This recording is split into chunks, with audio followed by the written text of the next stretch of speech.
ठीक है, रोको लगेगा कुछ पूरा प्योर नहीं। ठीक है, अभी सेटिंग करो। ये क्या ठीक है ना। ये कट क्यों रहा है ना, ये कटना नहीं है। हाँ ठीक है, उधर से नहीं, इधर से ही रहेगा, ये इधर से ही रहेगा, इसका ही डिस्प्ले जा रहा है ना। ठीक है, ये इसमें चेक कर ले, लिंक चेक, वो फुल स्क्रीन व्यू ही है। क्या में 1 मिनट फुल स्क्रीन नहीं था इसलिए। ठीक है, 1 मिनट 92 कर देना। 1 मिनट। हाँ,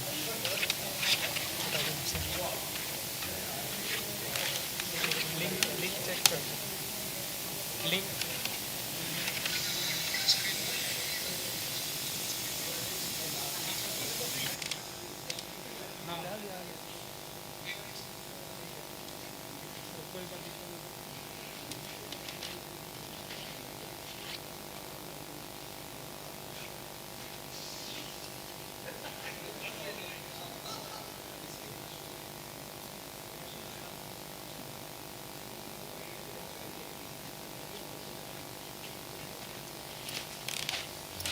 चेक 1 2 3 चेक।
हेलो हेलो,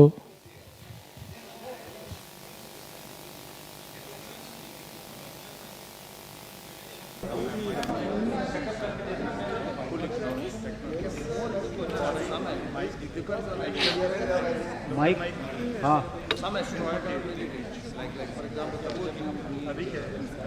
अभी हाँ मैंने, लेकिन अभी डायरेक्ट डाल दिया। माइक वाला नहीं है नहीं अभी मैंने, हाँ माइक वाला है, कैमरा माइक वाला। ये देखो, ये जो बैकअप के लिए। हाँ अभी, हाँ माइक में अगर रुक के ना तो फिर ये क्या बोलते हैं, साउंड है ना एकदम, देखो कुछ डिस्टर्ब नहीं है। अभी मैं ना उनका ऑडियो, अभी हाँ उनका ऑडियो डालता हूँ।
बोल रहे थे मेल पे एक दो पॉइंट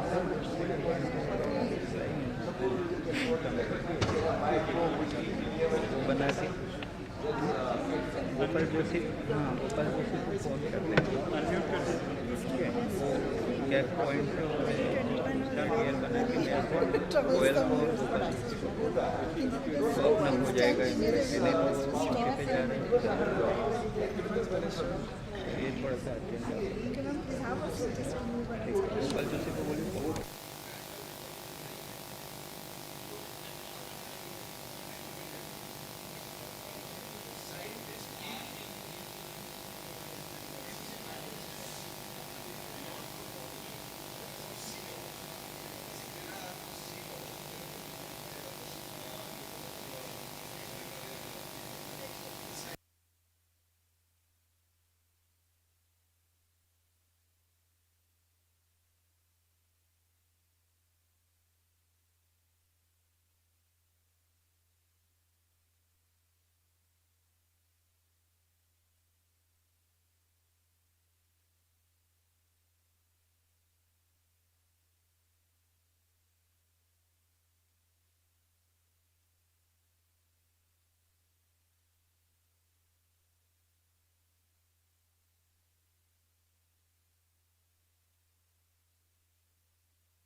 देखिए अभी आवाज़ आएगा। Rahul mic change.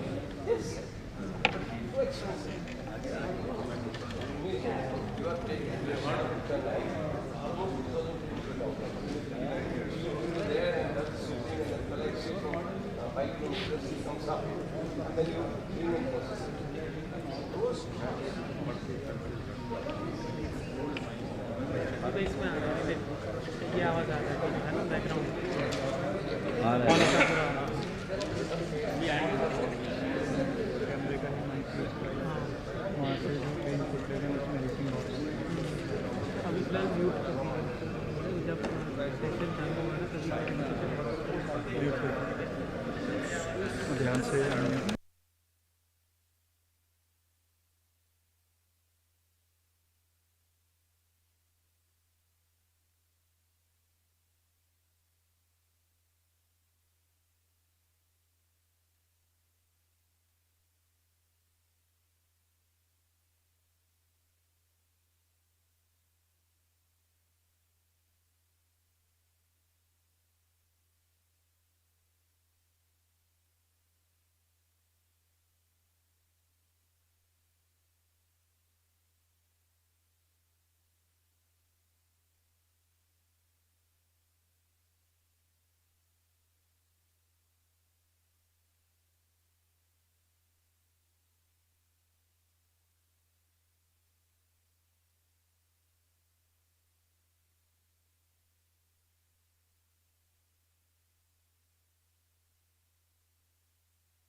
check, hello.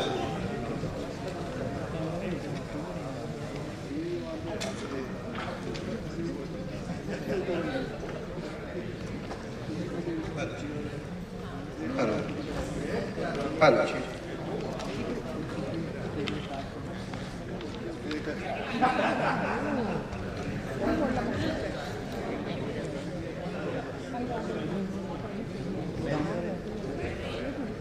Hello, hello, hello.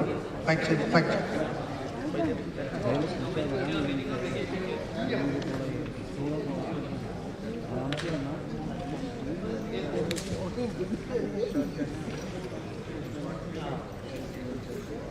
Hello, check, hello, hello.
निकाल दो लगा के क्या और जाना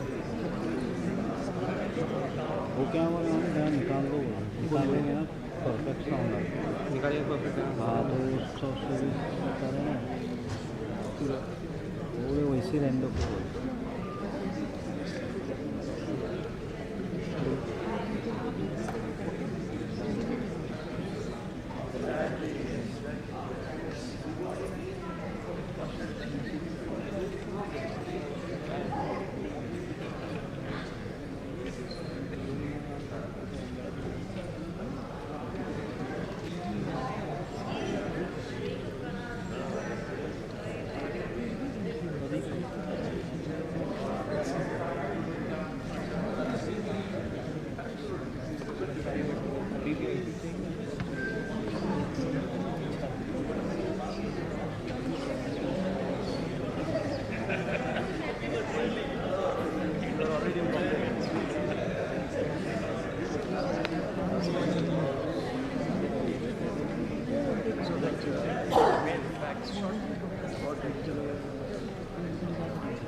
करो ना बात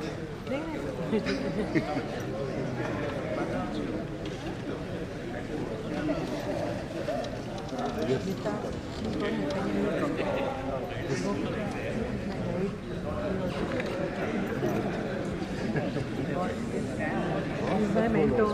He's my mentor.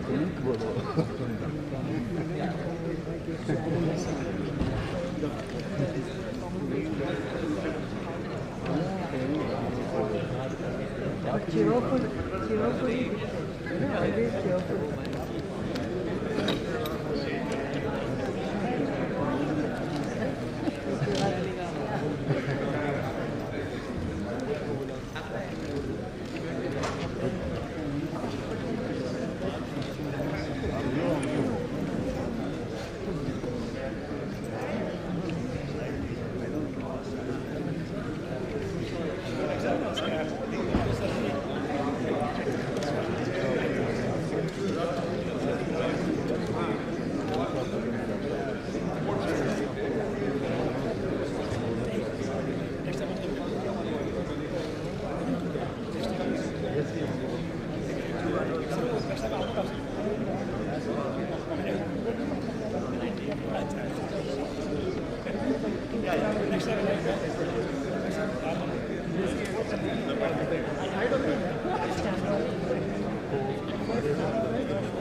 legally waiting.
Good afternoon, ladies and gentlemen. I am Himansa from Indian National Academy of Engineering, your host for the Annual Convention 2022 of Indian National Academy of Engineering. May we request you to please be seated and put your mobiles on silent mode.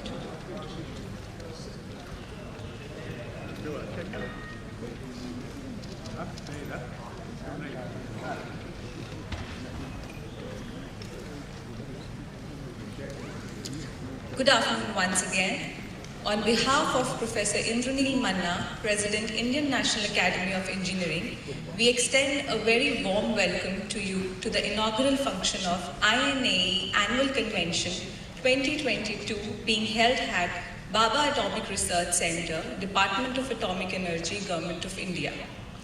For those guests not familiar with Indian National Academy of Engineering, INAE was founded in 1987 and it comprises India's most distinguished engineers, engineer scientists and technologists covering the entire spectrum of engineering disciplines. INAE functions as an apex body and promotes the practice of engineering and technology and the related science for their application to solving problems of national importance. INAE honors Indian and foreign nationals who are elected as fellows or foreign fellows by peer committees in recognition of their personal achievements in engineering, which are exceptional merit and distinctive eminence in new and developing fields of technology. INAE is an autonomous professional body partly supported by grant and aid by Department of Science and Technology, Government of India. With this brief introduction, it is my pleasure to invite the esteemed dignitaries to the dais. May I request Professor Indranil Manna, President, Indian National Academy of Engineering, to escort the chief guest, Mr. Nadir B. Godrej, Managing Director, Godrej Industries Limited, Chairman Godrej Aggregate Limited, distinguished guests Dr. R. Chidambaram, Honorary Chairman, School for Advanced Studies in Nuclear Science and Technology, Bhabha Atomic Research Center, and former Principal Scientific Advisor to Government of India, Dr. A.K. Mohanty, Director, Bhabha Atomic Research Center, and Dr. Archana Sharma, Director, Beam Technology Development Group, Bhabha Atomic Research Center. I also request Lieutenant Colonel Shobhit Rai, retired, Officiating Executive Director, INAE, to please come on the stage.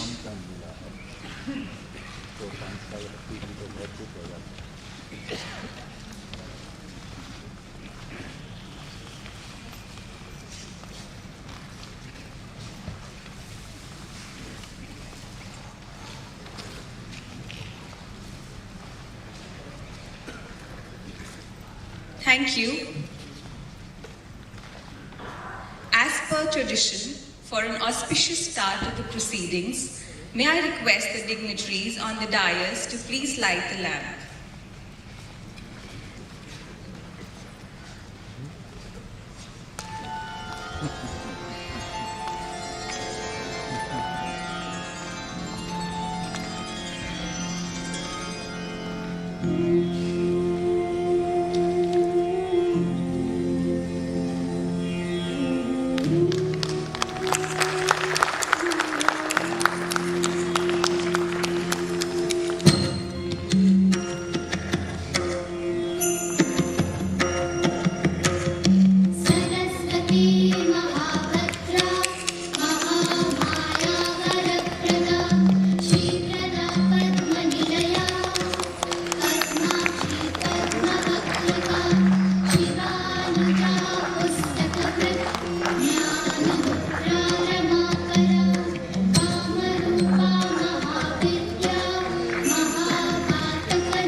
Take your seats.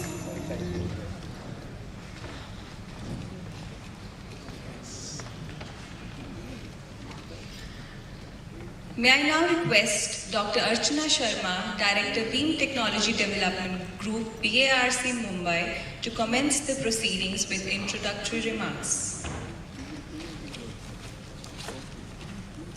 Thank you, Viman sir. On behalf of Organizing Committee of Bhabha Atomic Research Center and Indian National Academy of Engineers Annual Convention, I extend my warm greetings to all distinguished and eminent guests today in this gathering. We are blessed to have our distinguished guest, Padma Vibhushan, Dr. R. Chidambaram, and our chief guest, Sri Nadir B. Godrej, with us. It is our pleasure and pride to have you here, sir. Our patron of DAE, Dr. K.M. Vyas, Chairman AEC and Secretary DAE, could not come, but he has sent his message and his best wishes for the success of this program. We are honored to see on the dais President INAE, Professor Indranil Manna, and Officiating Director, Lieutenant Colonel Shobhit Rai, with us for this program. Dr. A.K. Mohanty, sir, Director BRC, is with us beside all his busy schedule, and he is the main motivation and inspiration for today's program. And first time we are able to conduct in BRC in the history of INAE. As you know, when your heart is in your dream, no request is an extreme. So when he expressed this desire, we immediately extended our request and interest to Professor Manna, and he readily agreed and gave this flagship program of INAE Annual Convention to BRC, and he showed all the faith. Thank you, sir, and hope we are meeting all the norms. We learned new hospitality, like receiving guests at the airport was not in our schedule, which we have done this time. Last time this annual convention program of INAE was held in 2019 at Jaipur, Birla Institute of Scientific Research. After that, 2 successive programs were held in online mode. Again, we are back to normal, and today we are having more than 175 fellow INAE with us. I am really pleased to welcome you all in this physical program, and I am sure you will all enjoy it. This program is having some new features also, like during this celebration of Azadi Ka Amrit Mahotsav, INAE has come out with some unique ideas of bringing compendium of women in engineering and landmark achievement of India in engineering and technology after independence. These 2 books will be released along with 1 report on housing in India. There will be a separate session in this program where you will get more details, and we have separate speakers also for those programs. Then we have our regular features of INAE annual convention, like technical talks will be given by fellow newly inducted fellows of INAE and young associates. There will be governing council meeting, there will be annual general meeting during this 3 days program. To add fun and entertainment for your program, we have 2 well-curated cultural program on 15th evening. On 16th afternoon, we have BARC facility visit, where you will come to know about research and development which is being done in BARC has many more dimensions other than nuclear program. I am sure you will enjoy all these interaction session, and this August gathering has not come only to get information but also for getting some takeaways with transformation to make India Vishwaguru. Jai Hind.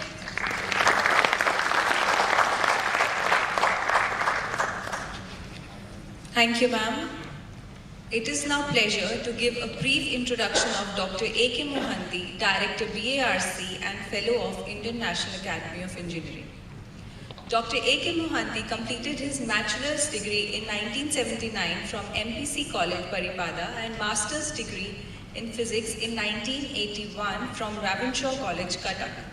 He graduated from the 26th batch of BARC Training School and joined Nuclear Physics Division of Bhabha Atomic Research Center in 1983. Subsequently, he obtained his PhD degree from Bombay University.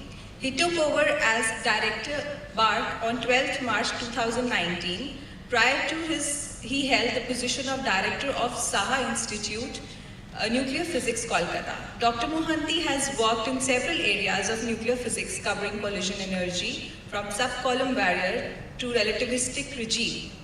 He had several honorary positions including Secretary and Member Secretary of BNRS Basic Science Committee from 2004 till 2010, India's CMS spokesperson for the CMS experiment of CERN Geneva from 2013 till 2015, and Dean Academic BARC Homi Bhabha National Institute.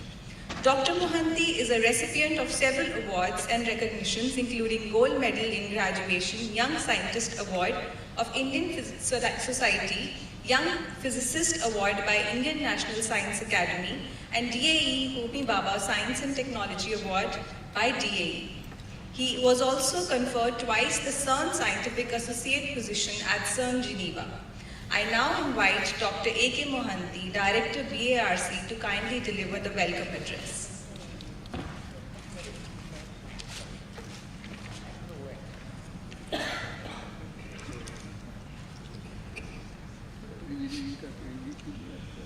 Good afternoon to all of you, respected and distinguished chief guest for the event, Sri Natiri Godrej ji, Managing Director of Godrej Industry Limited and Chairman of Godrej Aggregate Limited, respected Professor Chidambaram, Chairman School of Advanced Studies in Nuclear Science and Technology, BARC, and former Principal Scientific Advisor to Government of India, Honorable Professor Manna, Vice Chancellor of BIT Mesra and President of prestigious Indian National Academy of Engineering, Dr. Archana Sharma, Director BTDC BARC, Lieutenant Colonel Rai, Executive Director of INAE, distinguished personalities in the audience, INAE Fellows, young associates, delegates, ladies and gentlemen. It is my pleasure to welcome you all to this INAE annual convention being held at BARC, spanning over 3 days, starting from today. And I am also told that during this course of the convention, some of you, if not all, will be visiting BARC. We are very close to this venue, 500 meters if you walk towards north. This is what BARC North Gate will begin. And I am looking forward to visit BARC and receive you there again. And as it is a little told that one of the objectives which INAE is providing technological support and solution in solving problems of national importance. Similarly, the Bhabha Atomic Research Center, we are engaged in harnessing huge amount of energy stored in atoms in unpossible ways for the service of the nations. And if you look at the Bhabha Atomic Research Center, department as a whole, if you see, we are probably spread over entire countries comprising of 28 units, including PSUs, research units, as well as added institutes, 28, 19 plus 18 plus 11 added institute. But similarly, if you look, Bhabha Atomic Research Center, which is a premier institute of Department of Atomic Energy, started in 1954. We are also span over all the countries all over, and we also have 28 units all over India. And in BRC alone, our strength is close to 10,000, and having 5,000 scientists and engineers. And we are truly multidisciplinary, and that probably reflects what our founder was. A founder was a multidisciplinary, as a multifaceted personality, Swami Jahangir Baba. And probably individually it is very difficult to copy him, but collectively we are trying to reflect his multidisciplinary nature. As you know, he is a mechanical engineer from Cambridge University by education. He is a PhD in physics and a renowned scientist by profession. And he is a nation builder, a technocrat by demand of national requirements. And when he returned to India in 1939, just before Second World War began, he was vibrant as a physicist, a world famous physicist of 30 years old. But then World War began, he could not go back, and then he started working in the nuclear sectors and built the nation and become a nuclear technocrat. And today, rest you all know. And I don't know how many of you know, his Bhabha is a scientist. Probably today we are talking about technology, but some of his early discoveries or where he worked, probably today we have adopted as a technology. One example is, he is known more as a cosmic ray physicist and also a person who has understood electron positron very well. Today, positron is a day-to-day commodity. This science has been adopted into technology. Like a positron passes through a material, loses energy, undergoes scattering, both elastic and inelastic. Finally, when energy comes down, it annihilates. Gamma rays, two gamma rays comes out. This is what we are calling positron emission technology. And that is a technology now, but it is the basic understanding of this science which Bhabha postulated in 1930, which is known as Bhabha scattering. And today, if you know the Bhabha scattering, you can estimate what will happen, how much it will losing, what will be coming out, and what will happening in your body. And any accelerator complex today you mix, electron positron collider or so, Bhabha scattering, the first thing you have to accurately calculate and calibrate your accelerators. This is such an important one. And it is not a small theory. If Bhabha would not have returned to India and worked with a Dirac and like a group of Bohr, Niels Bohr, he has also worked, probably he would have been as equivalent as a Nobel laureate. Bhabha scattering. Second, he has also got cosmic rays. Bhabha Hitler theory on cosmic rays. He probably first predicted in the cosmos many heavy particle comes and which reaches to the earth. A heavy, he called mu measures, a heavier particle. Today we know as a muons. And it is a cousin brother of electron if you want. It is a heavier one, but then it is not that easy. Today muon is a technology. Like at the border, there is a lot of smuggling is taking place. Lighter metal, drugs, heavy metal. We are talking about by X-ray we have to do X-ray scanning. X-ray cargo scanner we have developed. In BRC today we have succeeded developing dual energy cargo scanner. If you go to the artery border of Punjab, you will see there is a big cargo scanner which is operating and to detect anything smuggled by dual energy cargo. We have reproduced this technology in BRC. If you visit, you can see that also. It is a linear accelerator, electron accelerator, dual energy, 4 and 6 MeV in intervening in 50 megahertz intervening frequency, 4, 6, and it can detect any smuggling, heavy material, like X-rays, but it is dual energy having more discrimination, you can do it. But today people are not satisfied. They say X-ray will stop if you are hiding the materials. Then what do we do? Now we are talking, can you use the muons? muon can penetrate everywhere. It is there from the cosmology. You don't have to do, just develop technology and detector to detect the muons. Muon can scatter depending on the density of the material when passing through. And from the scattering angle, it is related to the density of the material. And if you can develop a muon detectors, probably you can develop a better cargo scanner for security point of view. That is what we are also doing because we understand the muon, we can detect, we can develop detectors, and we can do tracking, you can say energy, you can measure the scattering angles, and we can probably use this technology to develop a cargo scanner. So that's what happened when Baba returned to India. He could not go back because of the World War broke. He started working in Chidambaram, and at the same time he started in 1945 making Tata Institute of Fundamental Research. He believed that basic understanding of science will be driving the technology. And he started Tata Institute in 1945 at TFR, what is known as TFR, and he started Atomic Energy Establishment for Translational Research, which is known as BARC today in 1954. Because he believed basic research science, the knowledge you gain from the research will be driving the technology in some other day. And it is quite true. Maybe I can start with an example here, which I have heard from Chidambaram Sam quite often. This is in 45 speech 40s. Plutonium, a material which is a physicist pleasure. Chidambaram Sam says it is an universal nightmare. Because in 1945, we were trying to machining plutonium. It is very hard to do it. Because, as you all know, plutonium has 6 allotropes, alpha, beta, gamma, delta. And at high temperature, delta is very unstable. Density changes with little change in temperature. And it was very difficult to do any machining with plutonium because temperature suddenly goes up, density changes. So in the Manhattan project, when they are trying to do something with plutonium, they are not able to machine it. A metallurgist, Dr. Smith, suggested, why don't you add a little bit of gallium, make alloy, 3%. Then it becomes suddenly stable delta phase. So this is what the science and engineering goes together. And what is physics? That is how Baba believed. And in fact, to our surprise, although we are contributing by nuclear energy, we are today know how to take out energy from the atoms, either in the form of fission, or in the form of fusion, or in the form of radiation. Fusion probably not a mature technology, but fission and any radiation, probably a technology BARC has mastered it today. Reactors is an example where fission, physics process of fission has been matured into technology. We are running 22 nuclear reactors with the power plants by NPCIL. But then in BRC, we run 2 reactors with Dhruva and Apsara. They are basically the research reactors. We don't produce powers, but we take advantage of the huge amount of neutron produced, thermal neutron, 10 to the 14 flux could be centimeters square per second. And this is an important tool to do any study, whether it is a basic research, material science, irradiations, or even radioisotope production.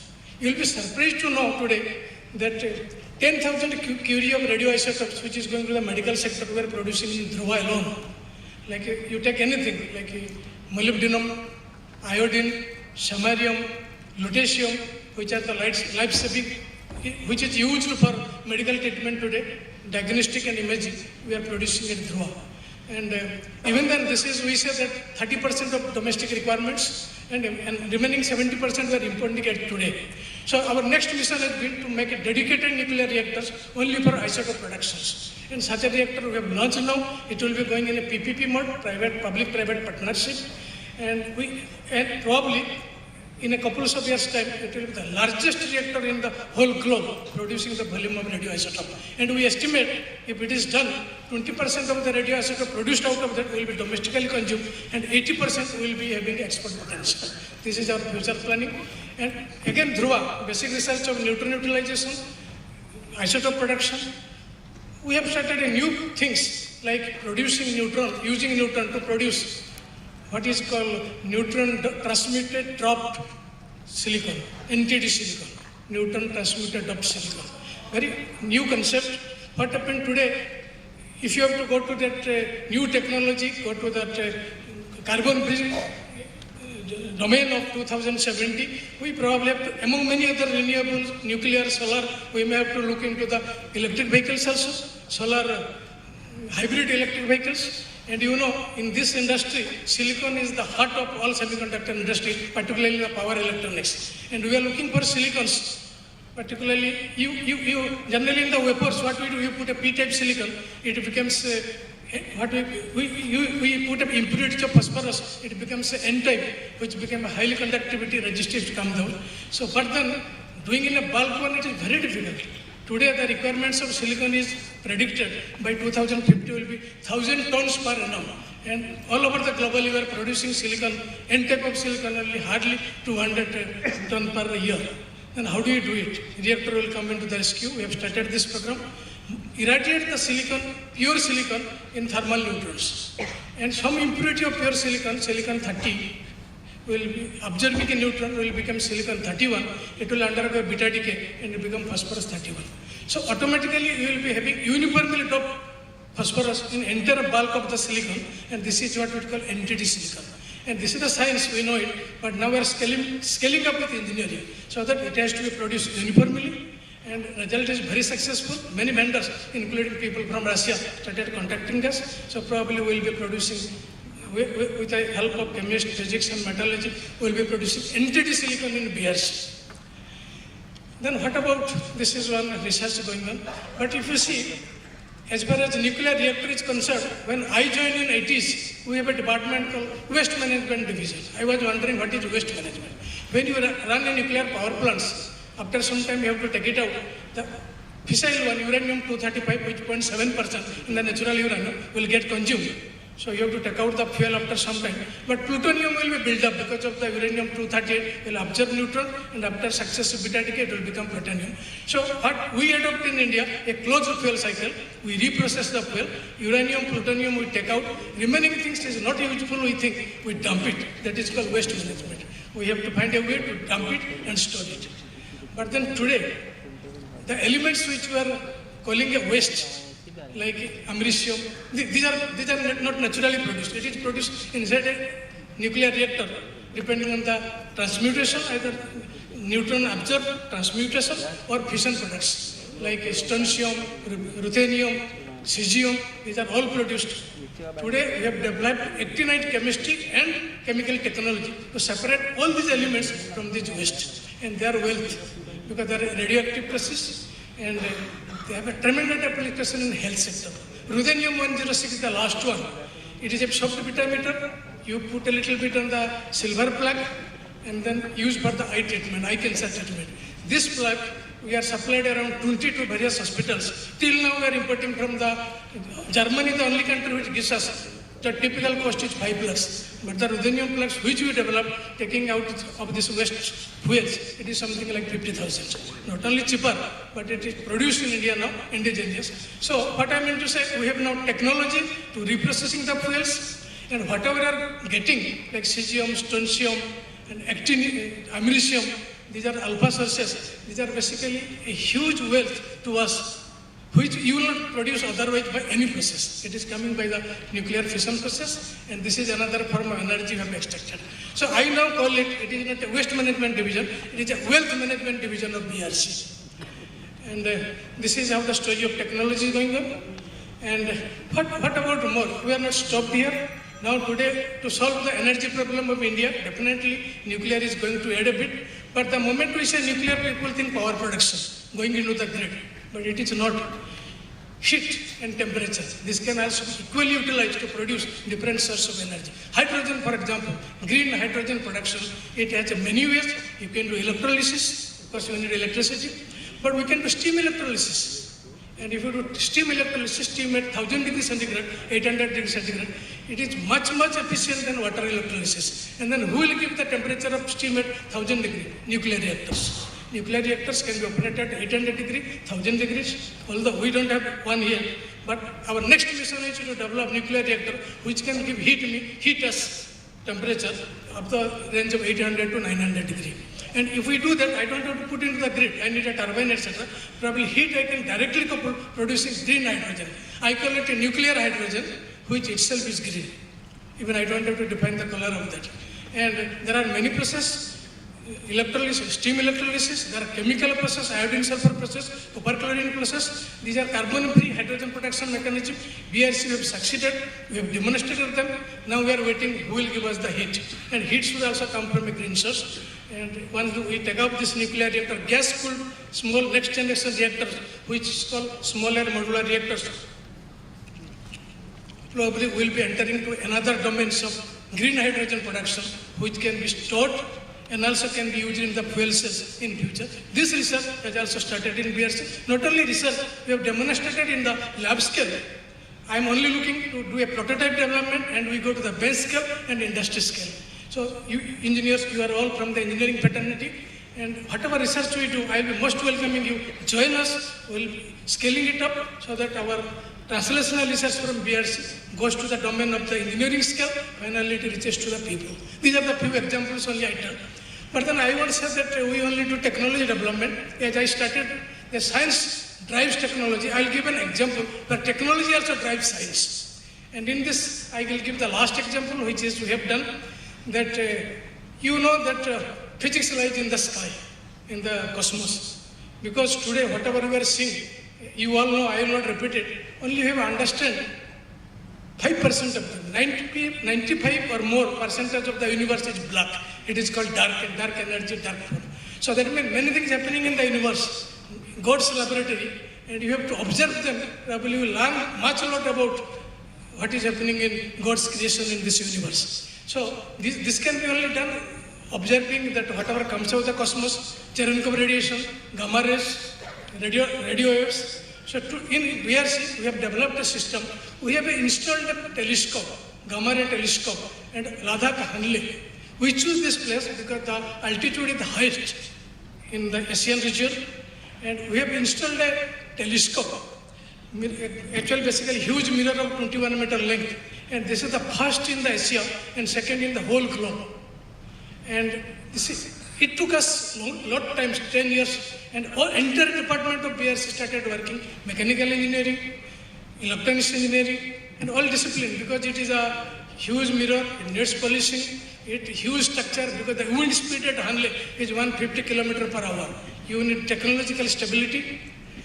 You have to read the data. We had a photomultiplier, silicon photomultiplier tubes. So now this such a technology is working. And today proudly we say that we have installed a large mirror to do basic research. With this, you can study the galaxies, you can study the dark matter, you can study how celestial events are happening. And this is only possible because now technology is so mature now, we could do this. And now we go to the foreign countries. I was a spokesperson of Sun, it was told. Because we cannot build this type of facility in India, we think so. But it is not. We can also build a facility in India also, and we can do also basic research of that type. This is what the technology driving the science. So like this I can go on telling, but I think shortage of time, I'll come to the conclusion. So finally, I would like to conclude by saying that BRC is the home to one of the largest pools of scientists and technologists of national and international repute, and fulcrum of innumerable path-breaking research and developmental initiatives over the decades. Advancing the frontiers of science and technology requires a multidisciplinary and synergistic collaboration between scientists and technologists cutting across the domains, and BRC is a living example of success of this holistic approach. Delivering results in a variety of spheres such as the power sector, state-of-the-art instrumentation, precision engineering, structural materials, nuclear waste management, robotics, etc. During the course of this convention, one of the important mandates of BRC, namely extending the benefits of science and technology towards societal application in food preservation, agriculture, healthcare, shall also be highlighted. The convention comprises meeting and technical talks and will provide the opportunity for interaction and exchange of ideas between scientists and technologists of all disciplines and domains. It will also provide a huge learning curve for the young and aspiring engineers among the delegates. The visit to some facility in BRC is also part of the programs, and I'm sure that you will find it an enriching experience. Congratulations are also due to INAE under the stewardship of Professor Indranil Manna, President INAE, and the learned fellows of undertaking the exemplary and onerous task of compiling the compendiums released today on Women Engineering in India, Volume 1, and Landmark Achievements in Engineering and Technology in Independent India, undertaken as a part of the noble initiative under the aegis of Azadi Ka Amrit Mahotsav celebration, and also the authors of the INAE study report, Housing in India Challenges and Way Forward. Our fellow scientists, administrators, support personnel, and many others have been deeply engaged over the months toward organizing the convention and have spared no efforts towards ensuring that all events and activities move forward like a well-oiled machine. I compliment and thank them for the efforts and wish the convention all success. Extending my warm welcome to all of you once again. Thank you and Jai Hind.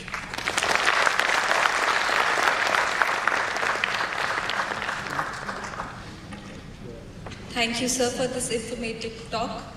It is now my pleasure to give a brief introduction of Professor Indraneel Manna, President, Indian National Academy of Engineering. Professor Manna is currently the Vice Chancellor of BIT Mesra, Ranchi. He is an educationist and materials engineer. His studies on amorphous aluminium alloys and laser materials processing are highly cited. As a guest scientist, he visited different renowned institutions and universities abroad like Max Planck Institute, Liverpool Nanyang Technological University, NIMS Japan, Unipress Poland, and University of Ulm. He is a fellow of all the National Academies of Science and Engineering in India. He was both a DAAD and Humboldt Fellow in Germany. He is a recipient of the World Academy of Sciences TWAS Prize for Engineering Sciences in 2014 and was elected a Fellow of TWAS in 2015. He was the National Coordinator of MHRD Initiative Imprint, President of the Material Science Section of Indian Science Congress Association, and President of Indian Institute of Metals. He has been conferred Doctor of Sciences from the University of Kalyani and Kazi Nazrul University in 2017. He served as the Director of CSIR CGCRI in Kolkata during 2010 to 2012 and of IIT Kanpur during 2012 to 2017. Professor Manna is now the 14th President of INAE since January 1, 2021 and is passionately involved in making INAE a national agency for promoting engineering and technological self-reliance of India by translational research, innovation and entrepreneurship. May I request Professor Indraneel Manna, President INAE, to please deliver the presidential address.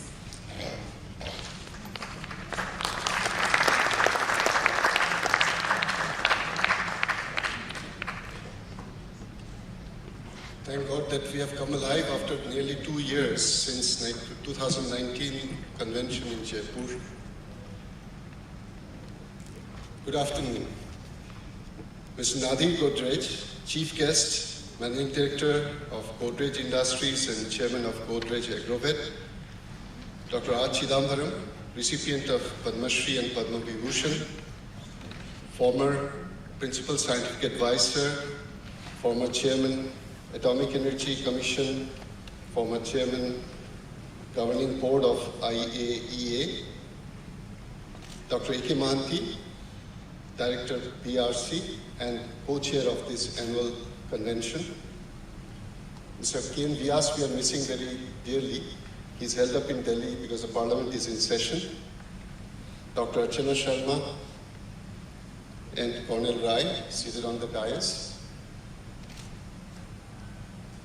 Former presidents present in this auditorium, the vice presidents of INAE, the governing council members, young associates, awardees, and 888 fellows from within the country and 94 fellows from abroad.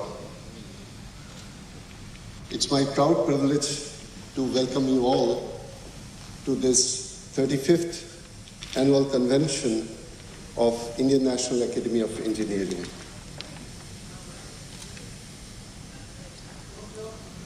INAE was founded in 1987 with a vision to emerge as one of the most active engineering academies of the world to contribute towards solving engineering challenges and take the profession forward. We draw our strength from academia, R&D organizations, including strategic sector and industries. We have 10 engineering sections, and that's how we cover the entire spectrum of engineering and technology. We were fortunate to have stalwarts as our former presidents, late Dr. Abdul Kalam, Dr. Anil Kakotkar, Dr. K. Kasturirangan, all Ks because they were the key persons of science and technology in the country. But we have many more. What we do, we elect the best of the engineers in the country as our fellow. We also elect and select the most promising potential leaders for the future as young engineers who stay with us as young associates until the age of 45. We have a limited number of awards, and that covers an age spectrum of 18 to 80. Literally the ones who are getting into the profession of engineering, all the way up to the Lifetime Achievement Awardees. We also promote translational research through a very innovative intervention called Abdul Kalam Fellowship, which is equivalent to the famous J.C. Bose Fellowship, but is awarded in a 3+2 model only when a potential translational promise is presented before a committee and the committee is convinced. And then this translational research should lead to not just publication, but a prototype, at times even a field deployable component. We reward innovators and entrepreneurs through INAE Innovation and Entrepreneurship Award. We promote the culture of innovation in engineering students at all levels, undergraduate, postgraduate, doctoral level, through innovative student project awards. As a customary practice of annual convention, it will be my duty to present before you the summary of the major activities that we conducted in the last 1 year. The clock starts in a calendar year with our Foundation Day, 20th April every year, and this year, for a change, we chose to deliberate upon National Education Policy 2020.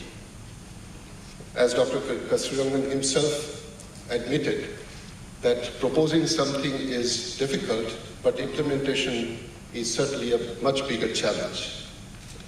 So we created 5 regional workshops, North, South, East, West, and Central, headed by academic leaders of the country, Professor Anurag Kumar, Professor Ram Gopal Rao, Professor Partha Chakravarti, Professor Shubhashish Chaudhary, and Professor B.S. Murthy, to deliberate upon 15 specific challenges of implementation of NEP 2020. And they came up with specific recommendations which were presented before the panel discussion on 20th April 2022, chaired by none other than Dr. Kasturirangan, the principal author of NEP 2020. Chairman UGC, Chairman AICT, Secretary, Minister of Education, and his representative, 3 leaders from various quarters of the industry, and various other experts were present. And the deliberation went for over 5 hours. And we have specific recommendations which we already have forwarded to the Ministry of Education for implementation. INAE conducts 4 major calendar events: the National Frontiers of Engineering, along with Innovations of Manufacturing Practices. This year it was held on June 18-19 in Jadavpur University. The specific themes chosen related to sensors, waste recycling, translational technology, nanostructured surfaces. Innovative manufacturing practices is meant for allowing the students of various age groups and degree levels to showcase their projects in the form of models and at times even products. This was held on 20th June. The next important calendar event was the Youth Conclave, held at IIT Jodhpur during September 15 to 18, and they chose thematic areas like experiments for learning, digital healthcare, quantum technology, materials for sustainability. They also, alongside, devoted a part of their talk on education through digital platform and Game Jam, computer-based gaming. October 13 to 15, we held the Engineers Conclave in Trivandrum at LPSC of Indian Space Research Organization. Like every other year, we chose two specific themes: space for national development. This was steered by the ISRO scientists themselves, and another one chosen by INAE, the title of which was Making India into a Global Manufacturing Hub. Preceding these events, we also held a very unique event for the first time to showcase the products which are already in the market, developed by the startup companies in the country in the last few years. This was held in NIT Calicut during 1st to 3rd of April this year. You'll be glad to know that Science and Engineering Research Board has given a special grant of 75 lakhs to INAE to conduct specific programs on Atmanirbhar or frugal technology, technology intervention for the northeastern states, women engineers of India, and innovation hackathon. So all these projects are underway. Multiple events have happened in various parts of the country and will continue until March 2023.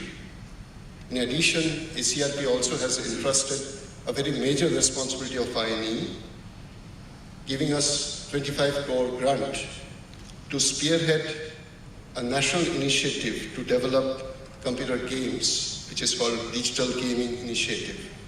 The first workshop was held on July 20 in Delhi to launch the program.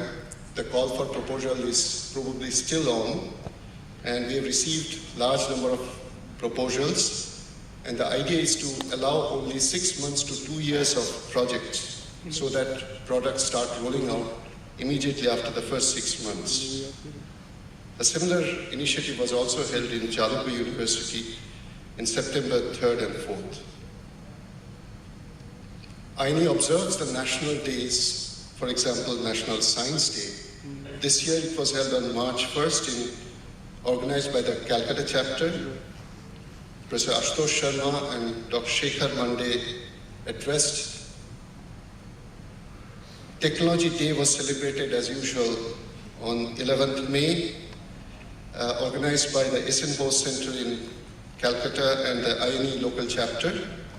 And similarly, another part was held by IIT Jodhpur, which was addressed by none other than Dr. Chidambaram sitting here.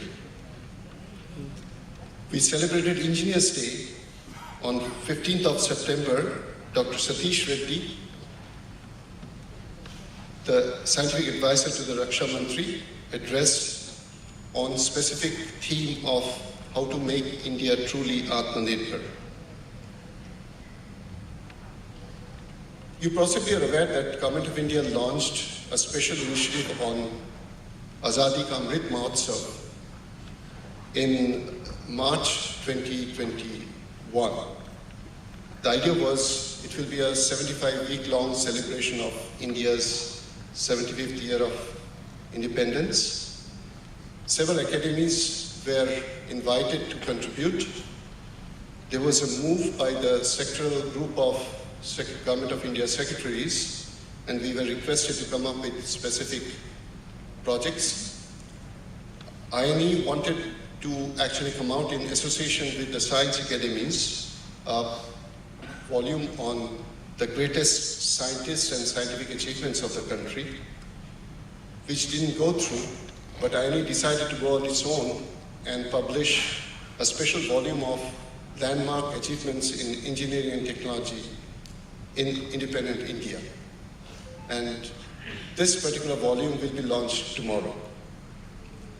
We decided also to come up with another such volume to document the seminal contributions of women engineers of the country. Though such a volume exists for the women scientists of the country, there's no such authentic compendium on women engineers in India. And that's what we have done, and this also will be launched tomorrow. INAE will soon come up with a very important volume on how to handle national disruptions. So this particular volume will be very soon published. It's ready and would be launched in an appropriate function very soon. INAE is also the only academy that represents India in the International Engineering Forum, called CATES, the Council of Academies of Engineering, Technology and Sciences. INAE runs several inter-country bilateral joint programs, for example, with Korea, with US, with France, and there'll be many more coming in the near future. INAE conducts several consultative committees with all the important government departments and wings in India. For example, we have consultative committees with the NITI Aayog, the Office of the Principal Scientific Advisor, with Department of Atomic Energy, with ISRO, with DRDO, with AICTE, with ACRP, and of course with TST. In fact, the Kalam Fellowship emerged through one such consultative foray with the Department of Science and Technology. Friends, this also gives you an opportunity to stress upon the need of engineering intervention in the country.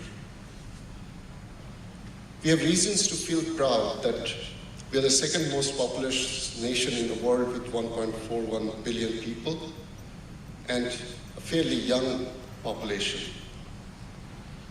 With $3.5 trillion US dollar economy, we are placed at the 5th of the major economical powers in the country, in the world. Of course, in purchase power parity wise, we occupy 3rd position. The economy is growing at 6 to 8% per annum. ISRO has made us proud through the various outer space missions, including the lunar missions, Mars missions, and the Secretary Space the other day mentioned that ISRO might soon launch a mission to the Venus. And we already are aware that ISRO has very seriously is considering the manned mission to the space, re-entry mission. ISRO has recently also lifted 36 satellites in one single launch, kind of a record in the world.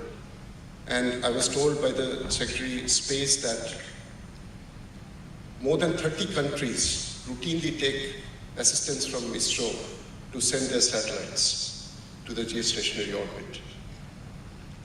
Department of Atomic Energy, since the days of Pokhran 1, Pokhran 2, has made us immensely proud. In fact, we are extremely privileged to have Dr. Chidambaram sitting amongst us today. We are one of the very few nuclear energy harnessing nations in the world.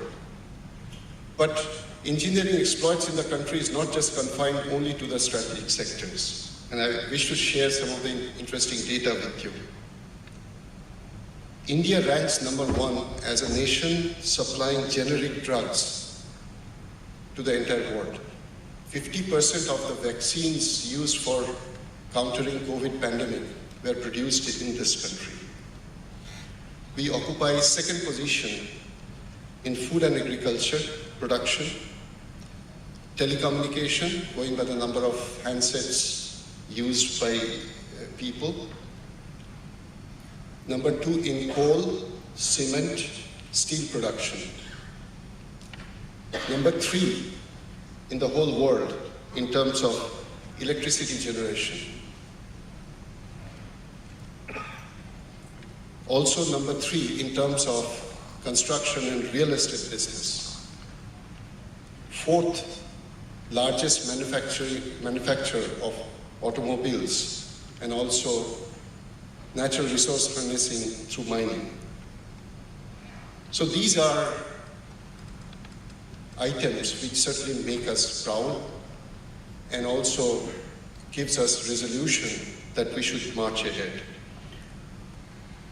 But there's a flip side.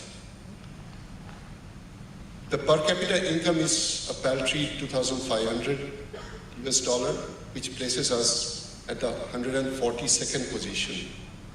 The Human Development Index-wise, we are at 132nd position. Global Innovation Index-wise, India has vastly improved in the last few years, but still we are at 40th position. There is about over 200 billion trade deficit. We export, mostly the largest amount we export is to US, and the largest amount we import is from China, 12%. The biggest puzzle, or so to say, unresolved issue in Indian economy is that nearly half of the population is engaged in agriculture, which contributes only 16% to the GDP. On the other hand, IT, finance, services put together contributes over 50%, to be more precise, 54%, and only 28 or 30% of the population is engaged in that sector. Our contribution to manufacturing within the Indian economy is 16 to 18%, but overall engineering product-wise, engineering industry-wise, it is nearly 30% now. But we contribute only 3% to the total world's manufacturing economy. So this certainly takes us to the core issue which our Honorable Prime Minister very passionately pitches every now and then, Atmanirbhar Bharat. So the India should be not just self-reliant philosophically, but technologically. So we need a lot of engineering and technology intervention. Intervention in water, environment, energy, habitat, defense, communication, security, skilling and education, waste management, and all of this can only be possible if there is certain amount of innovation ahead of the rest of the nations in the world. How is that going to happen without Indian National Academy of Engineering? We are not going to really create all those solutions, but we are the body which actually comprises, as I said in the beginning, the topmost engineering and technology professionals from the country. And across the age group, across all disciplines of engineering. So I would like to emphasize the fact that Indian National Academy of Engineering not only carries a very distinguished record of 35 years already, but now is poised to move to the next level, whereby it will show the leadership in terms of, as a peer group, not as a functional factory, but as a peer group which will provide the best of the technological solution recipes, which will provide most important flow charts and policy incentive or policy documents to the government so that they can be adopted and the country will largely benefit from such intervention. So we need to reach out. We need to assert ourselves, and we need to prove that every single fellow young associate and awardees of INAE can make a huge difference to the clarion call made by the Honorable Prime Minister in making India Atmanirbhar Bharat. So before I end, I'll be failing in my duty if I do not offer my profuse gratitude to Department of Atomic Energy and Bhabha Atomic Research Center, in particular, Dr. Manti as director and also as the co-chair of the organizing committee, and his entire team has done a stupendous job in making this convention not only possible to happen in real terms in physical mode after 2 years of gap, but also I'm sure at the end of the deliberations we all will carry home memories of very fruitful deliberations. I would like to thank Department of Science and Technology. I would like to thank ACRB, BRNS, NPCIL, and National Institute of Industrial Engineering for various kinds of financial and other types of support. So friends, I would end with a fervent hope that this annual convention will prove an extremely effective and successful platform for deliberation, for making what INAE stands for, excellence in engineering and technology. Thank you very much. Jai Hind.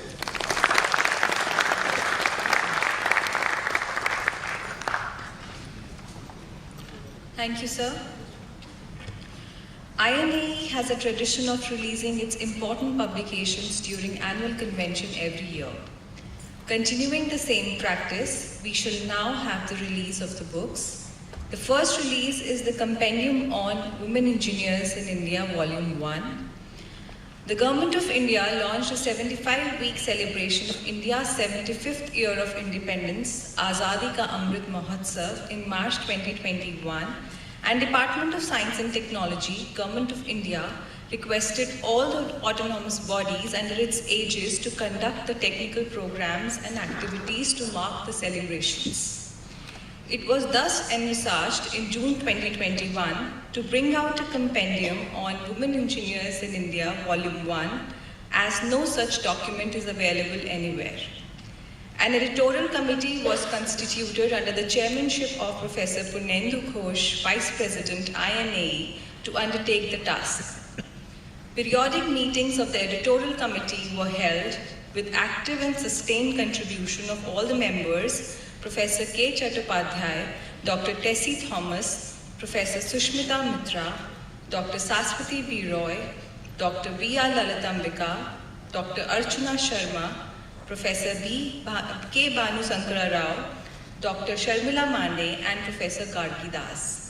A master list of the nominees based on suggested names of women engineers was prepared with inputs received from the members of editorial committee and heads of academic institutions, R&D organizations and industry in response to the letter from the President INAE, and the nominees for this volume were chosen by adopting laid down yardsticks and criteria. The Compendium on Women Engineers in India Volume 1 is being released today. May I now invite Professor Purnendu Ghosh, Vice President INAE and Chairman Editorial Committee, to please come on the stage.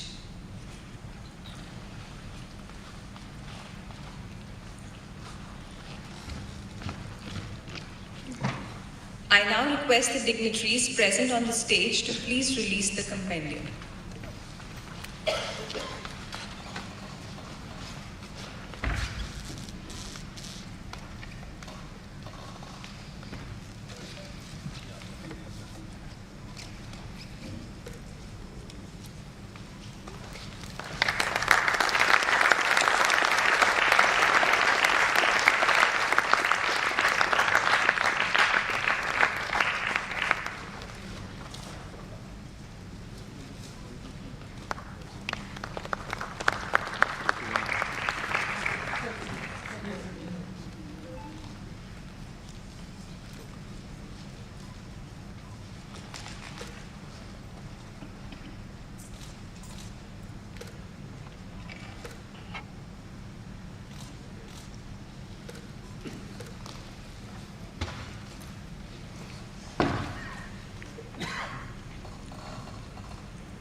Thank you, Professor Ghosh.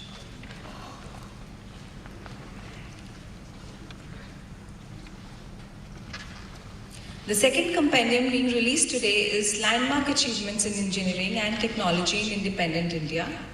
This compendium has been compiled by the INAE as a part of 75-week celebration of India's 75th year of independence, Azadi Ka Amrit Mahotsav, to showcase the country's seminal achievements in this domain.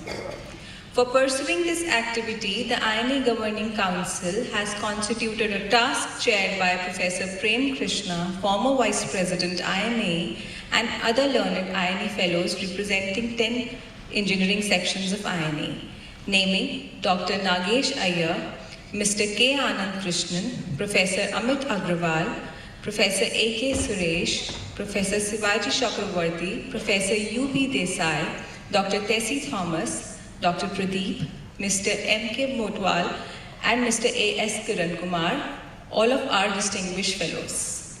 The topics were chosen based on well-defined criteria and after due deliberations by the task force members. The compendium on landmark achievements in engineering and technology in independent India is being released today. It is unfortunate that Professor Prem Krishna, chairperson of the task force for the said compendium, cannot be present in person, today being indisposed due to the medical condition, though he joins us virtually to witness the event. I request the dignitaries present on the stage to please release the compendium.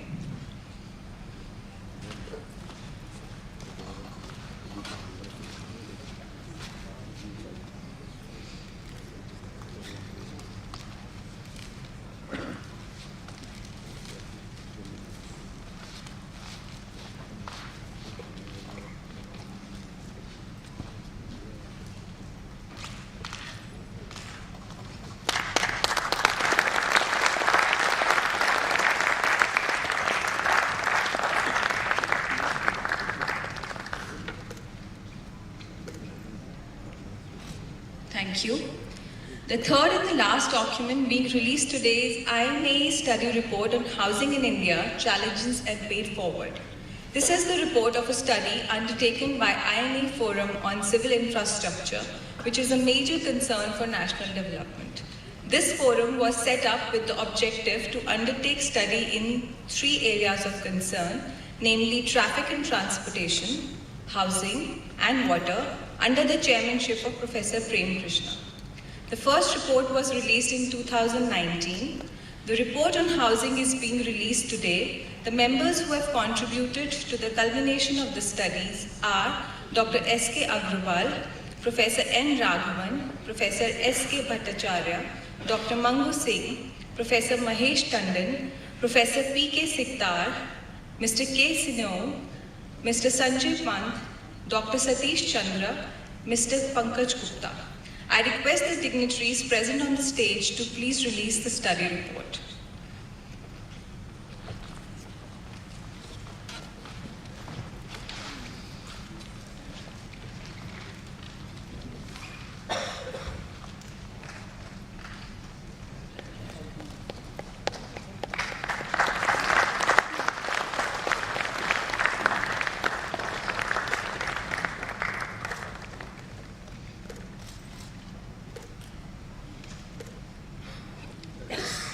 Thank you.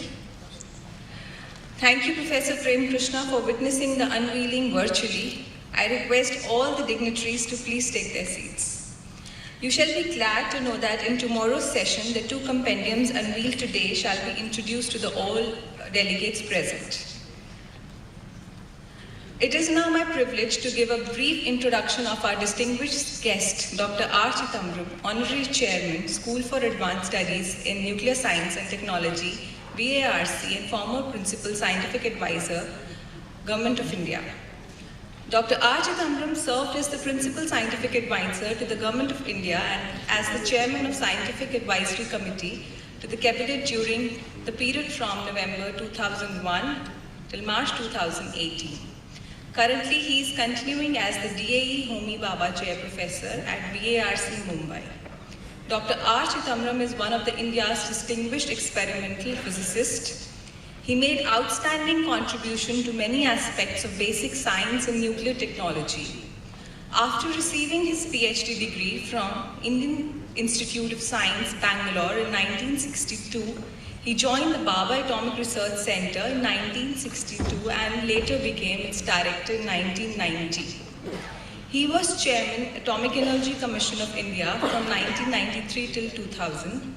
He played a leading role in the design and execution of peaceful nuclear explosion experiment at Pokhran in 1974 and also led the team of the Department of Atomic Energy, which designed the nuclear devices and carried out, in cooperation with the Department of Research and Development Organization, the Pokhran test in May 1998.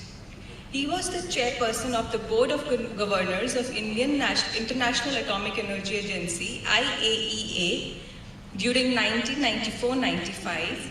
He was a member of the Commission of Eminent Persons appointed by IAEA in 2008 to prepare a report on the role of IAEA to 2020 and beyond. He was a member and later vice president of the Executive Committee of the International Union of Crystallography during 1990 till 1999. He was also the chairman of High-Level Committee for the National Knowledge Network till March 2018. He has more than 200 research publications in referred journals to his credit. Dr. Chidambaram was awarded the Padma Shri in 1975 and Padma Vibhushan in 1999 by the President of India. He has also won many other awards. Few of many laurels are Homi Bhabha Lifetime Achievement Award of the Indian Nuclear Society in 2006, Lifetime Contribution Award in Engineering 2009 from the Indian National Academy of Engineering, and C.V. Raman Medal in 2013 from Indian National Science Academy, and Lifetime Achievement Award of the Council of Power Utilities in 2014. I request Dr. Chidambaram to now kindly address the learned audience. Please.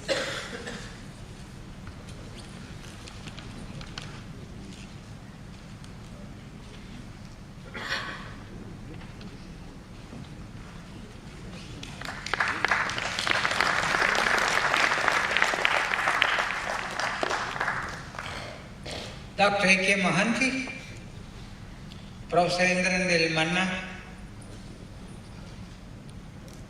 Shri Nadir Godrej, Dr. Archana Sharma, Colonel Shovit Roy,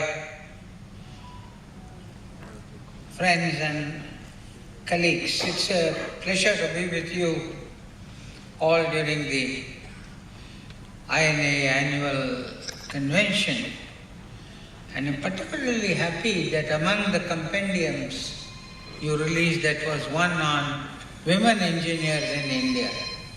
Very familiar with women scientists, but I'm much less familiar with the women engineers, because one is sitting here. So I'm going to go through it now and find out with this charter of course also there's a good one on landmark achievements in engineering and technology in independent India. As the charter of INAE says, the Academy provides, and I quote, a forum for futuristic planning for countries' development requiring engineering and technological inputs, and brings together specialists from such fields as may be necessary for comprehensive solutions to the needs of the country. INAE President, Professor Inaugural Manna, also mentioned that INAE promotes in particular, and appropriately so, translational research. Because I've always been saying that we must strengthen the academia industry interactions in the country. If the knowledge is there in the academic system, must be converted into products and processes needed by the country. And as I often mention, the time for catching up, that catching up game is over now. We must now aim to be the best in the world, because we have done enough of trying to do a little later what the developed countries have done in the past. Incidentally, when I was elected an honorary fellow on INAE, I told the then President Dr. Baldev Raj, look, I am not an engineer. But then he told me, you may not know it, but you are part engineer. Then I decided, having interacted so strongly in BARC with many leading engineers, some engineering must have rubbed off on me. No other goes, मैं शायर तो नहीं मगर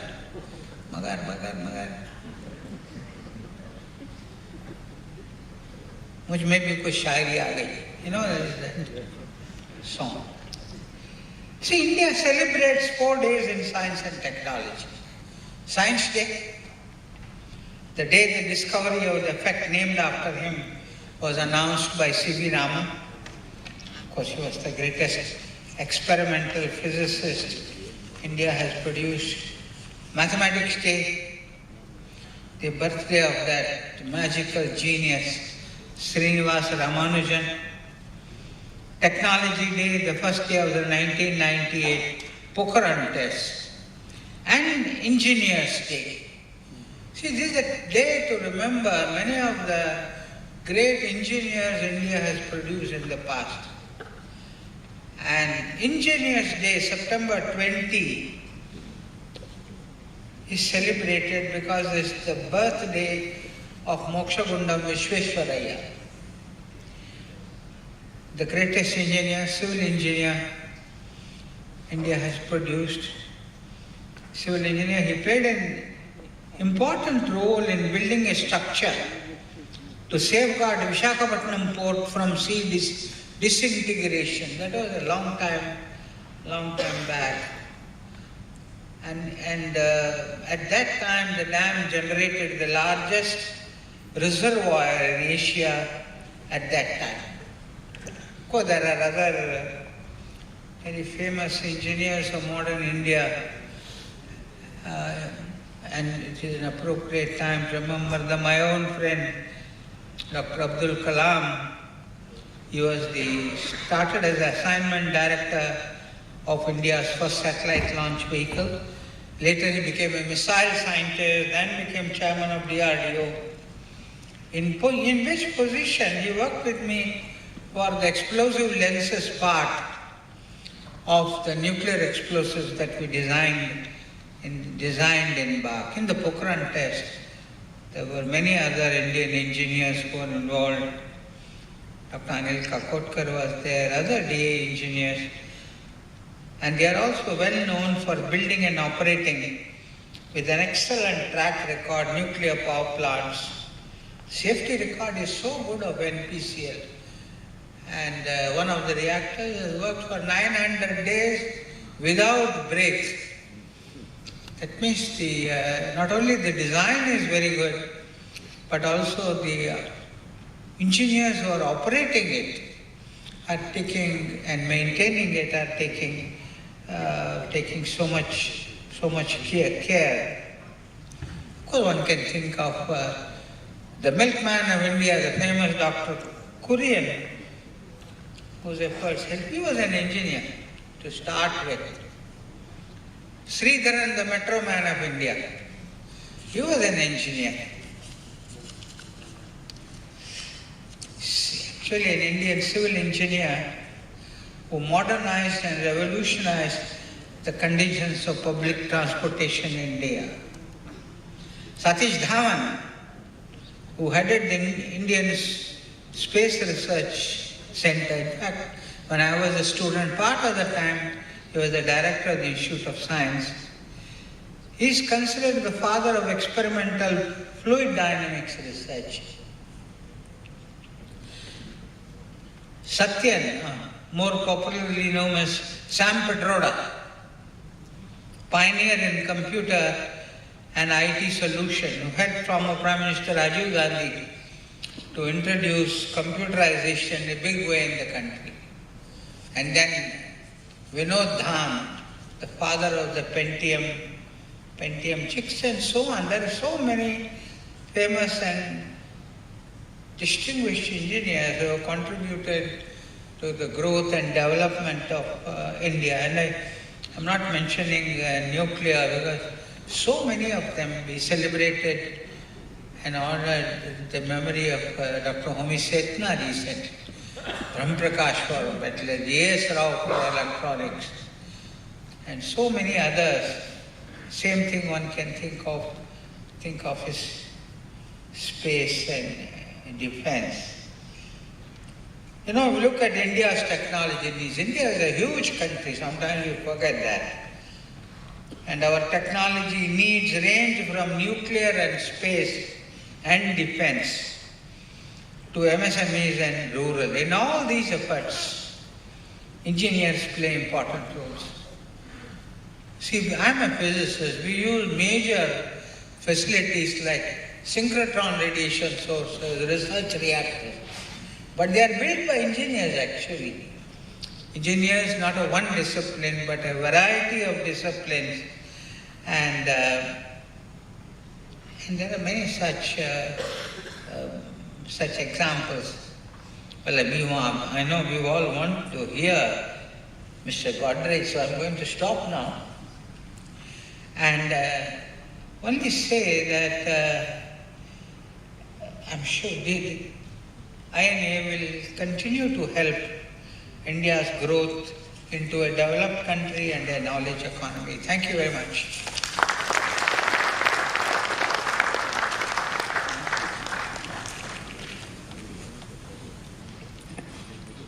Thank you, sir, for an enlightening talk befitting occasion. Ladies and gentlemen, I will now request Professor Indranil Manna, President INAE, to introduce our chief guest for Annual Convention 2022.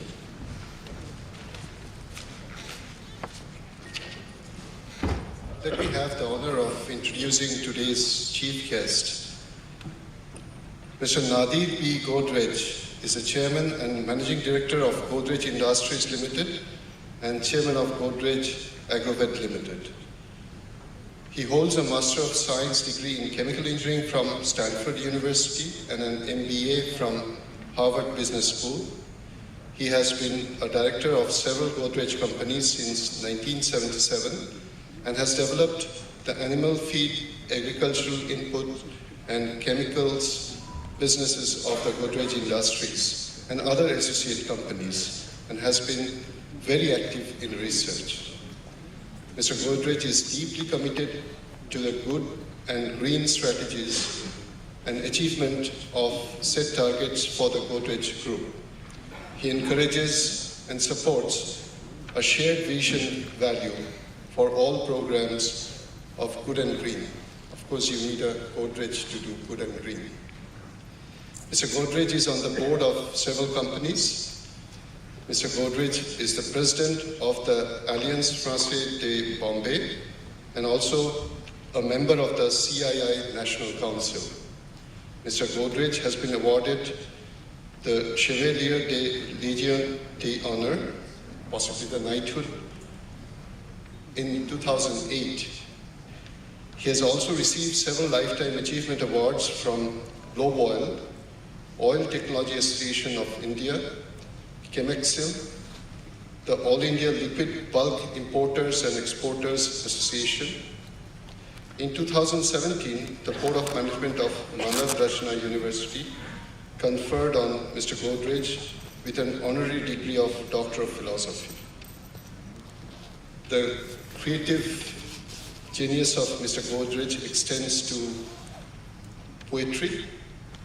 He is also the author of Life and Other Poems and Nadir Godrej the Poet, collections of English and French poetry. So Mr. Godrej, now I have the privilege of inviting you to deliver your address as the chief guest. Thank you.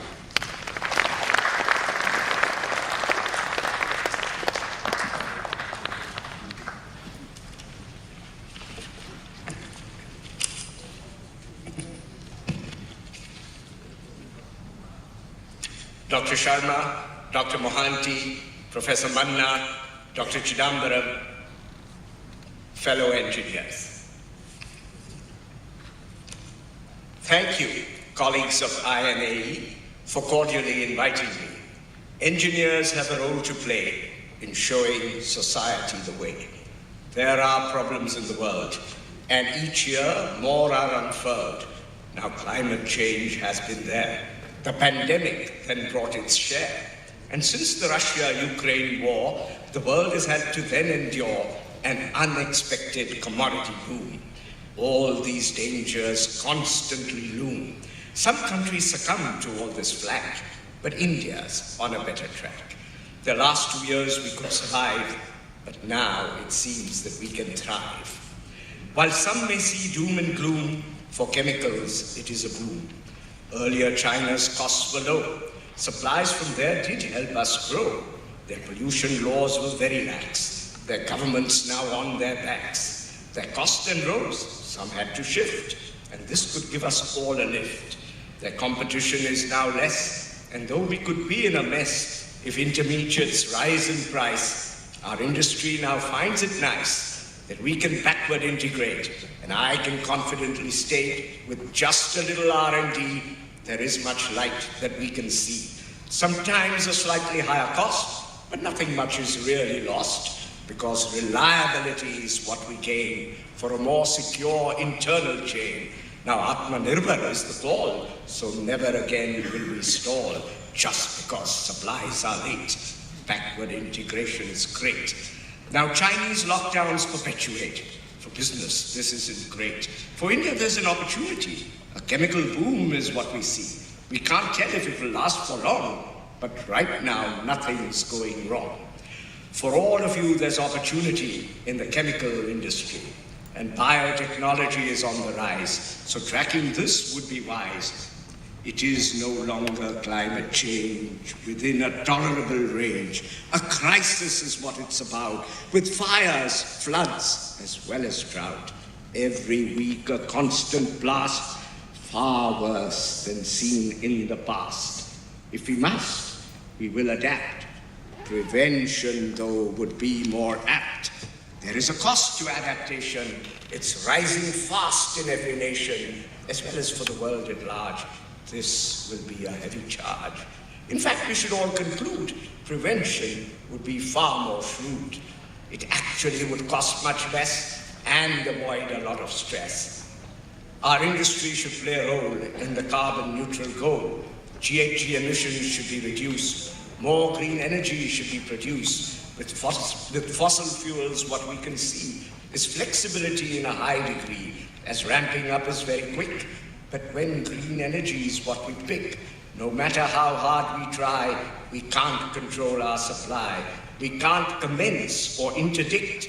At best, we can try and predict. Solar and wind are both this way. But if we can bring into play as fuels solid biomass or biofuel and biogas, we certainly would then see more flexible green energy. And nuclear energy can play a role in the carbon neutral goal. And engineers can play a role in achieving the carbon neutral goal. Now, biomass cogeneration makes sense for a continuous operation.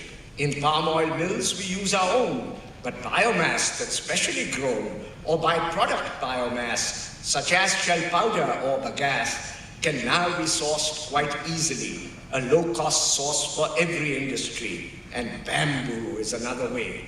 Growing more can save the day. While petrol and diesel are highly taxed, the coal cess is much more relaxed. One would think it would be nice if it tracked a proper carbon price. This does serve to incentivize green fuels, but wouldn't it be also wise to incentivize feedstocks that are green? Greener technology will then be seen. Let fuels and feedstocks both be clean, no longer grey, but blue or green.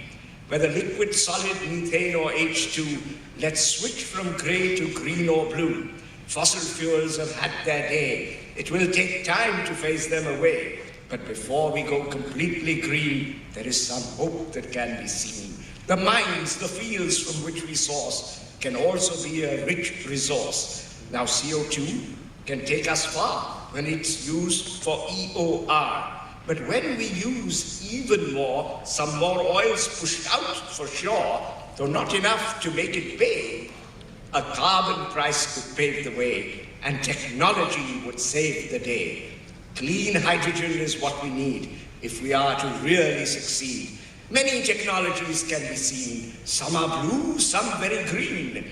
For coal or gas with sequestration, for fossil fuel reforming, reformation, electrolysis using green energy. Another option that we see is reforming of solid biomass, or why not even biogas. This hydrogen would be green, but if sequestration is also seen, this would be quite another hue, a combination of green and blue. The coolest color, which I feel we could then call cyan or teal. There's scope for both green and blue, as long as it's a cleaner hue. But in order to properly reap the benefits, it should be cheap. Good solutions should be in place, as they could prove to be our ace. Green chemistry's always been there, but all the same it's only fair to state that now it's to the fore, and the emphasis is that much more. The cause by now would have been lost had we always incurred a cost. While planet saving led the way, now we know that it can pay. Harmful waste is very bad, but any waste is very sad. For after all waste is lost, and so indeed unneeded cost. For saving waste, it's always nice to have our reactions quite precise.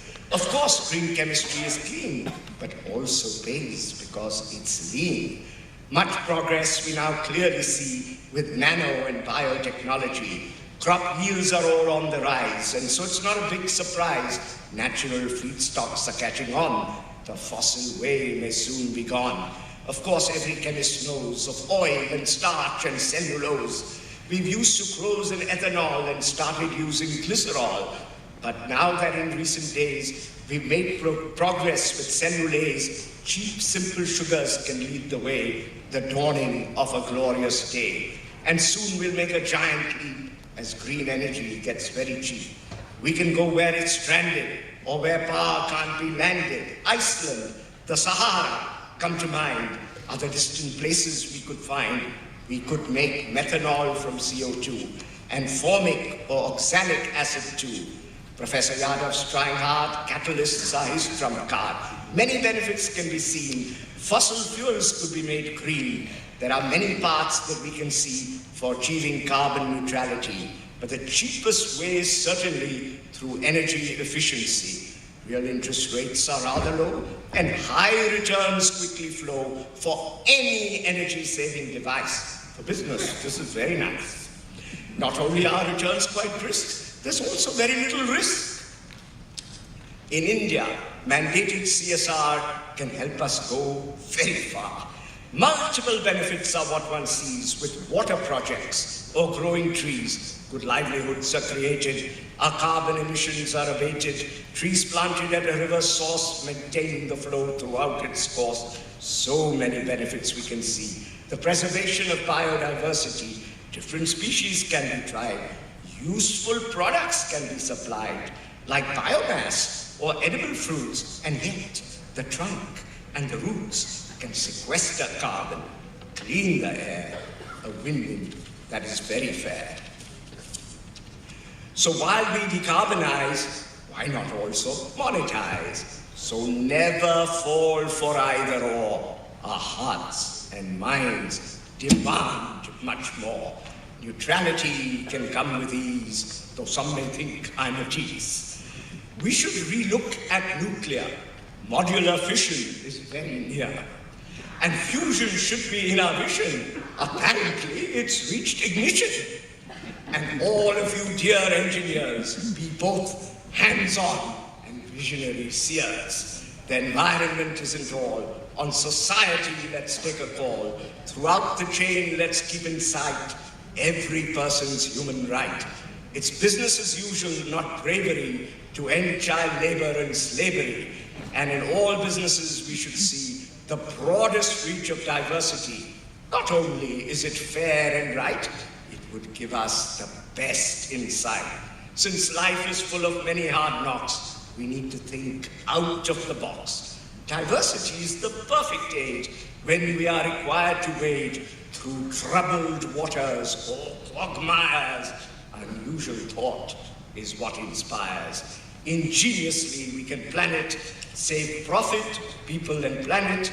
Sustainability is not a pain, for after all it is a gain. It helps us all to survive, last long as well as to thrive. It's a license to operate. The ecosystem finds its grade. Society, governments, banks cooperate, convey their thanks. Together with both heart and brain, sustainably, let's sustain. It would now be very wise if we begin to digitize. A great increase in productivity is what we should proceed to see. And engineers will play a role in attaining this worthy goal. Whether in factory or field, let's raise productivity and yield.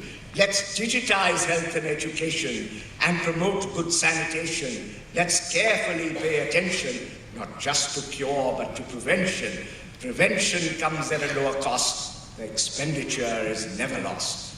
There are problems in the world, but solutions can be unfurled by adept and holistic engineers that have become visionary seers, use economic thought and design thinking, face all problems without blinking. If these challenges are braved, the world can indeed be saved. And to achieve this noble goal, we engineers will play our role. Thank you.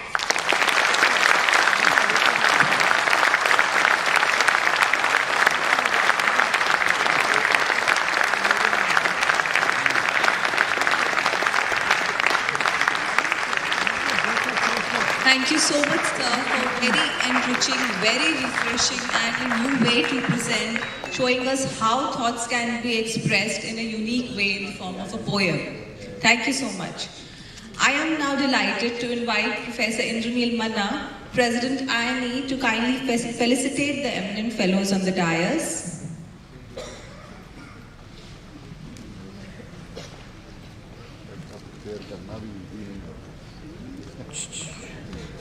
Mr. Nadir Godrej, please. Ladies and gentlemen, may we now have a round of applause for our speaker.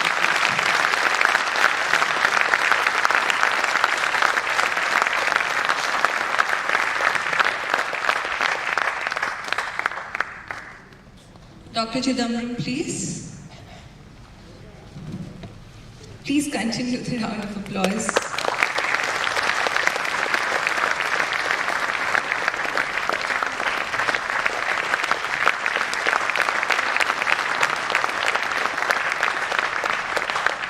Next to Dr. Mohanty, please.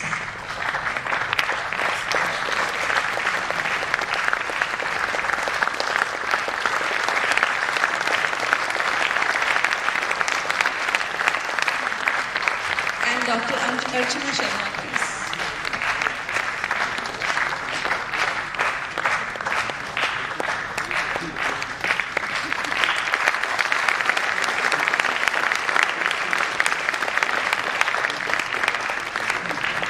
Thank you so much, sir. May I now request Dr. A.K. Mohanty, Director BARC, to kindly felicitate Professor Indranil Manna, President INAE.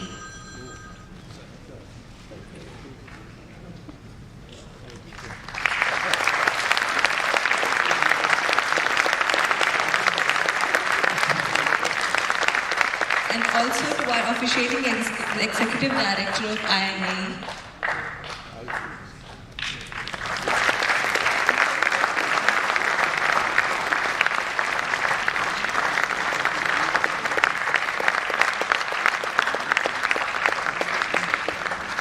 Thank you, sir.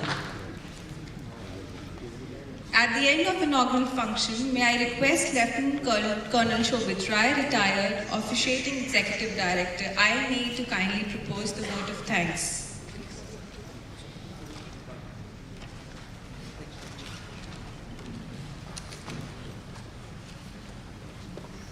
Esteemed dignitaries on the dais and in the auditorium, Ladies and gentlemen, good evening. On behalf of INAE, it is my proud privilege to propose the vote of thanks. It is with utmost gratitude I thank Dr. Mohanty, Director BARC, for his kind consent and patronage for BARC to be the gracious host for this stellar event.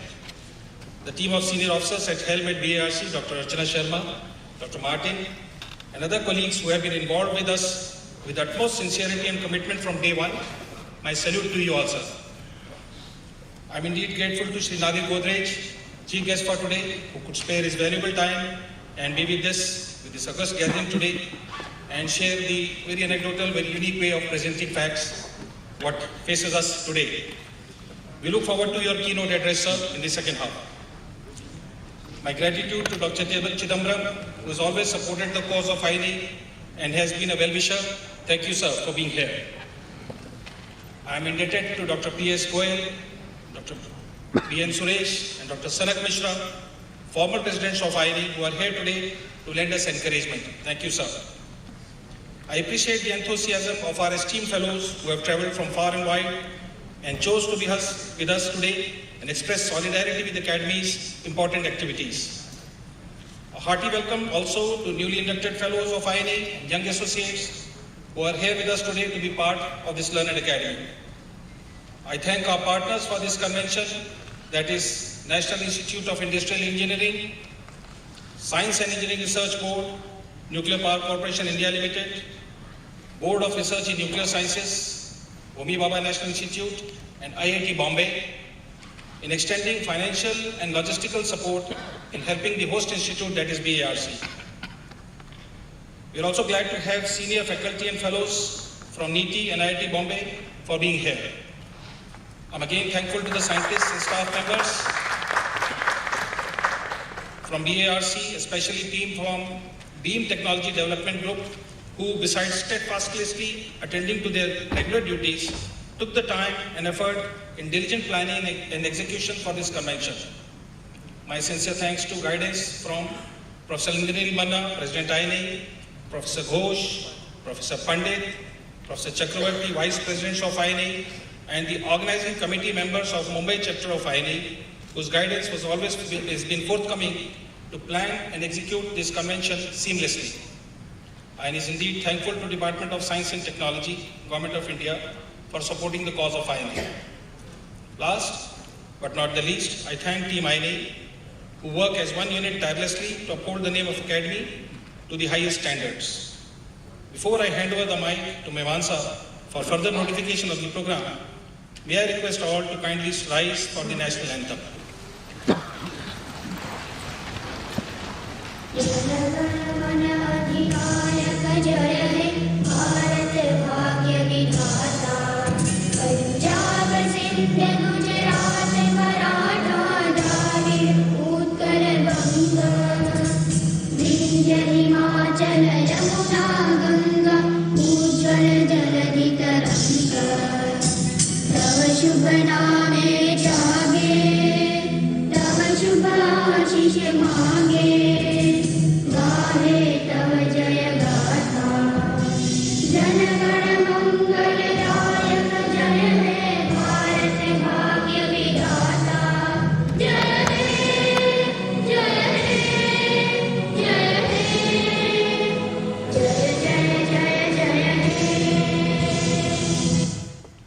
Just a couple of announcements. Thank you, please. Please be seated.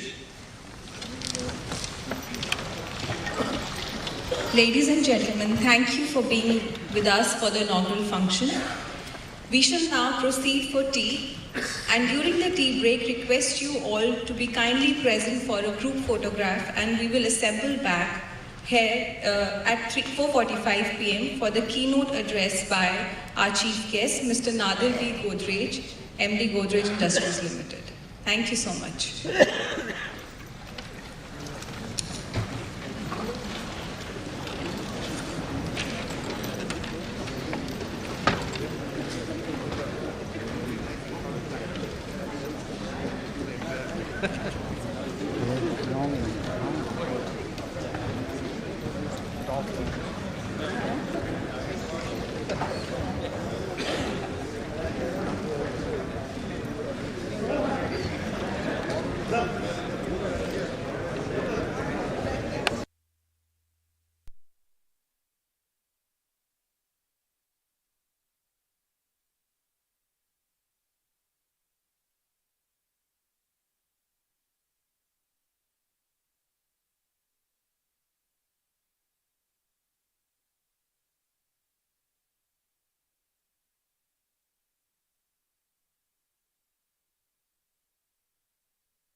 मेरे को क्यों किधर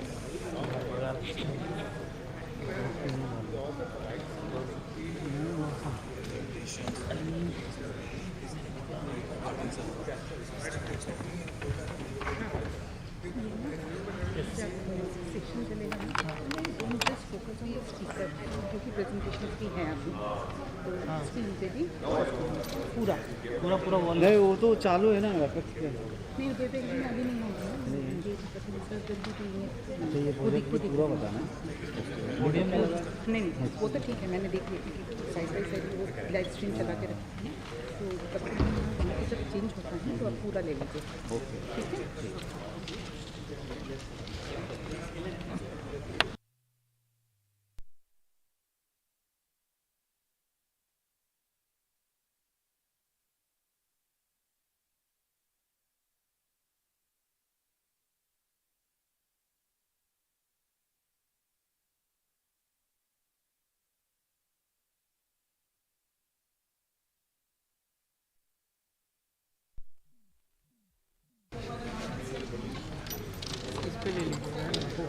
हाँ sir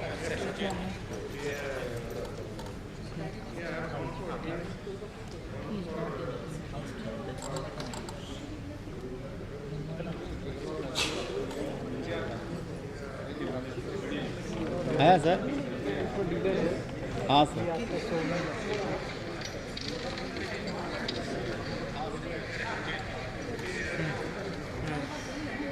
okay ऐसा किया होगा हाँ मैं तो दिया है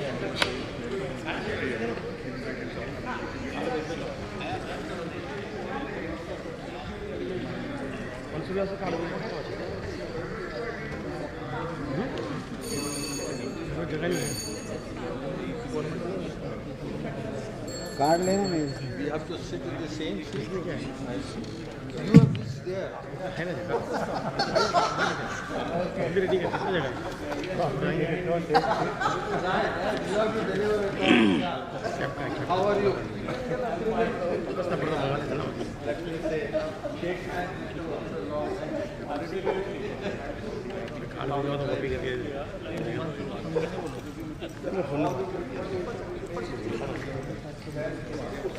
ड्राइवर भी वही मना कर दिया ना फिर क्या करना है नहीं टुकड़ा थोड़ा मारना वो समझ जाए ना बोल दे फिर भी तो मैं जाके आऊँ क्या हाँ जाके आ जाओ फिर हाँ जाके सीधा जाके आना ना तो भागे नहीं आना पहले पूछता मैडम को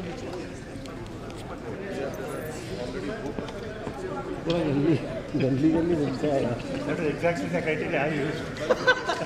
Not a fact. क्या है I should have on the left. क्या क्या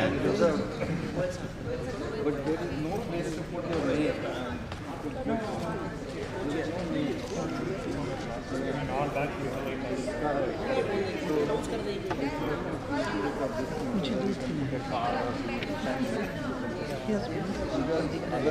क्या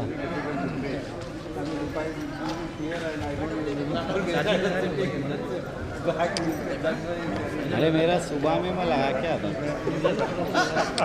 जबरदस्त घड़ी घड़ी नहीं लगाने ऐसा मोबाइल बैटरी भी मेरा अभी वो सुबह में लगा 72%। अच्छा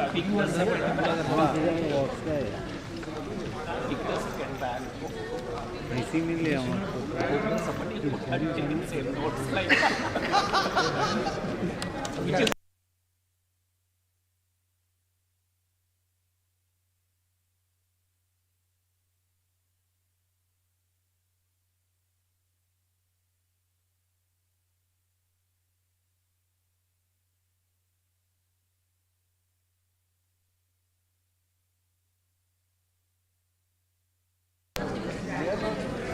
फोन आएगा ना बंद करके हाँ बंद करके लगे बंद करके रख दो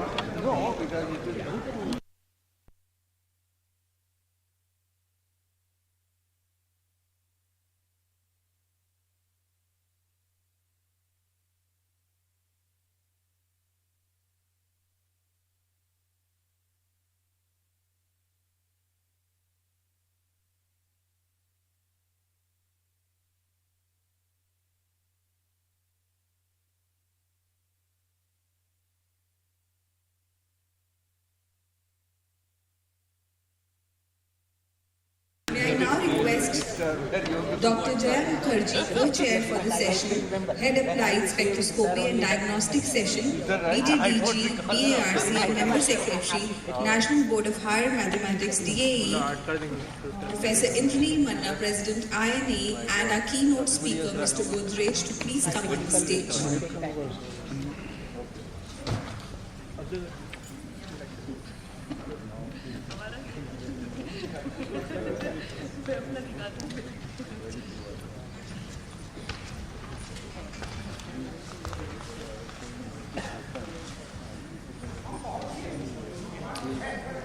Thank you, sir. Thank you, madam.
May I now request Dr. Jaya Mukherjee, co-chair for the answer.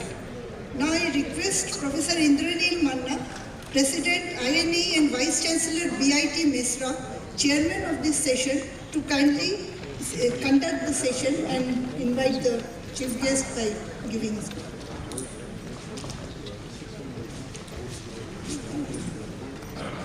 Good evening and welcome back.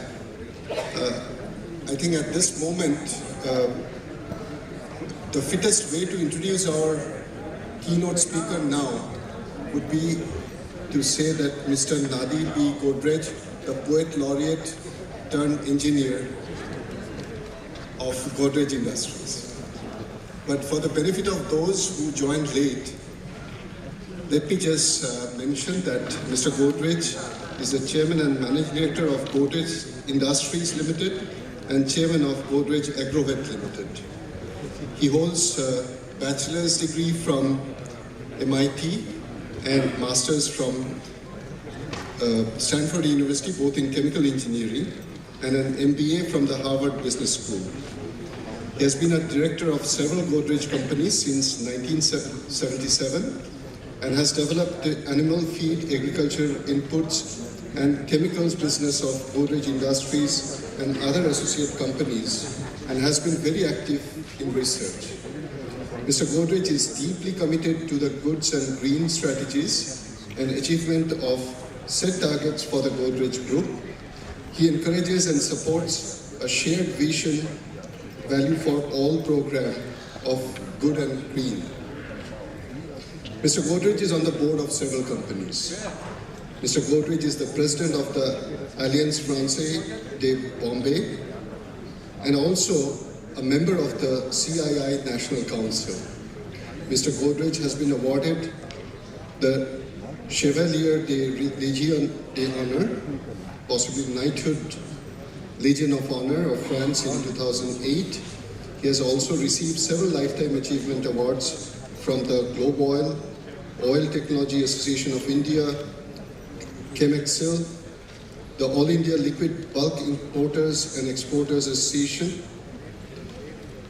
In 2017, the Board of Management of Manav Rachna University conferred upon Mr. Godrej the honorary degree of Doctor of Philosophy.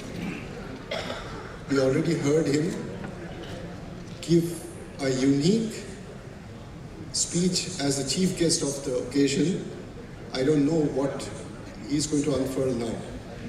So let's all be very patient and keen to listen to Mr. Godrej. Mr. Godrej, please.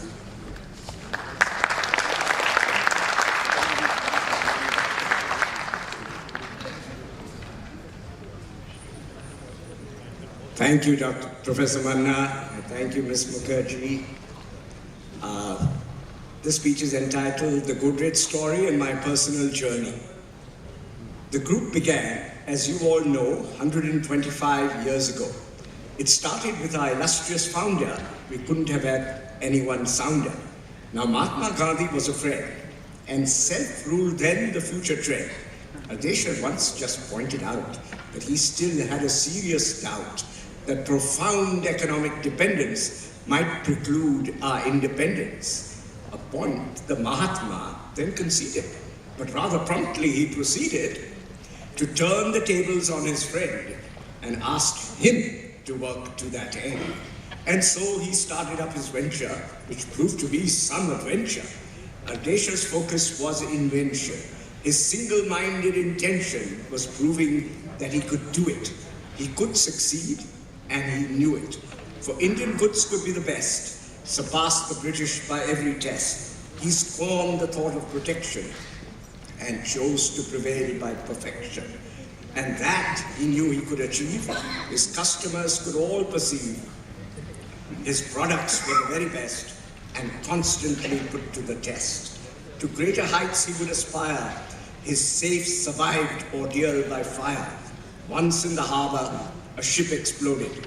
Though the outer walls of safes eroded, the inner contents were all intact. And even when the thieves attacked, they could barely pitch and dent. Sometimes the plates were slightly bent, but the safes would never break. And so the thieves could never take any goods his safes had secured. For years and years his fame endured. There was no limit to his scope. He worked as hard in tackling soap. For many years he tried his hand until he could well understand the ins and outs of making soap. To vegetarians he gave hope. The other makers were all callow and made their soaps from lard and tallow, not primed, but rendered in the street with the stink of rotten meat. But thanks to his determined toil, fine soap could now be made from oil. Adesha was an inventor seer, quite confident, free from fear. Pirosha was the one who built an institution that would not tilt, standing straight and standing tall, answering a higher call.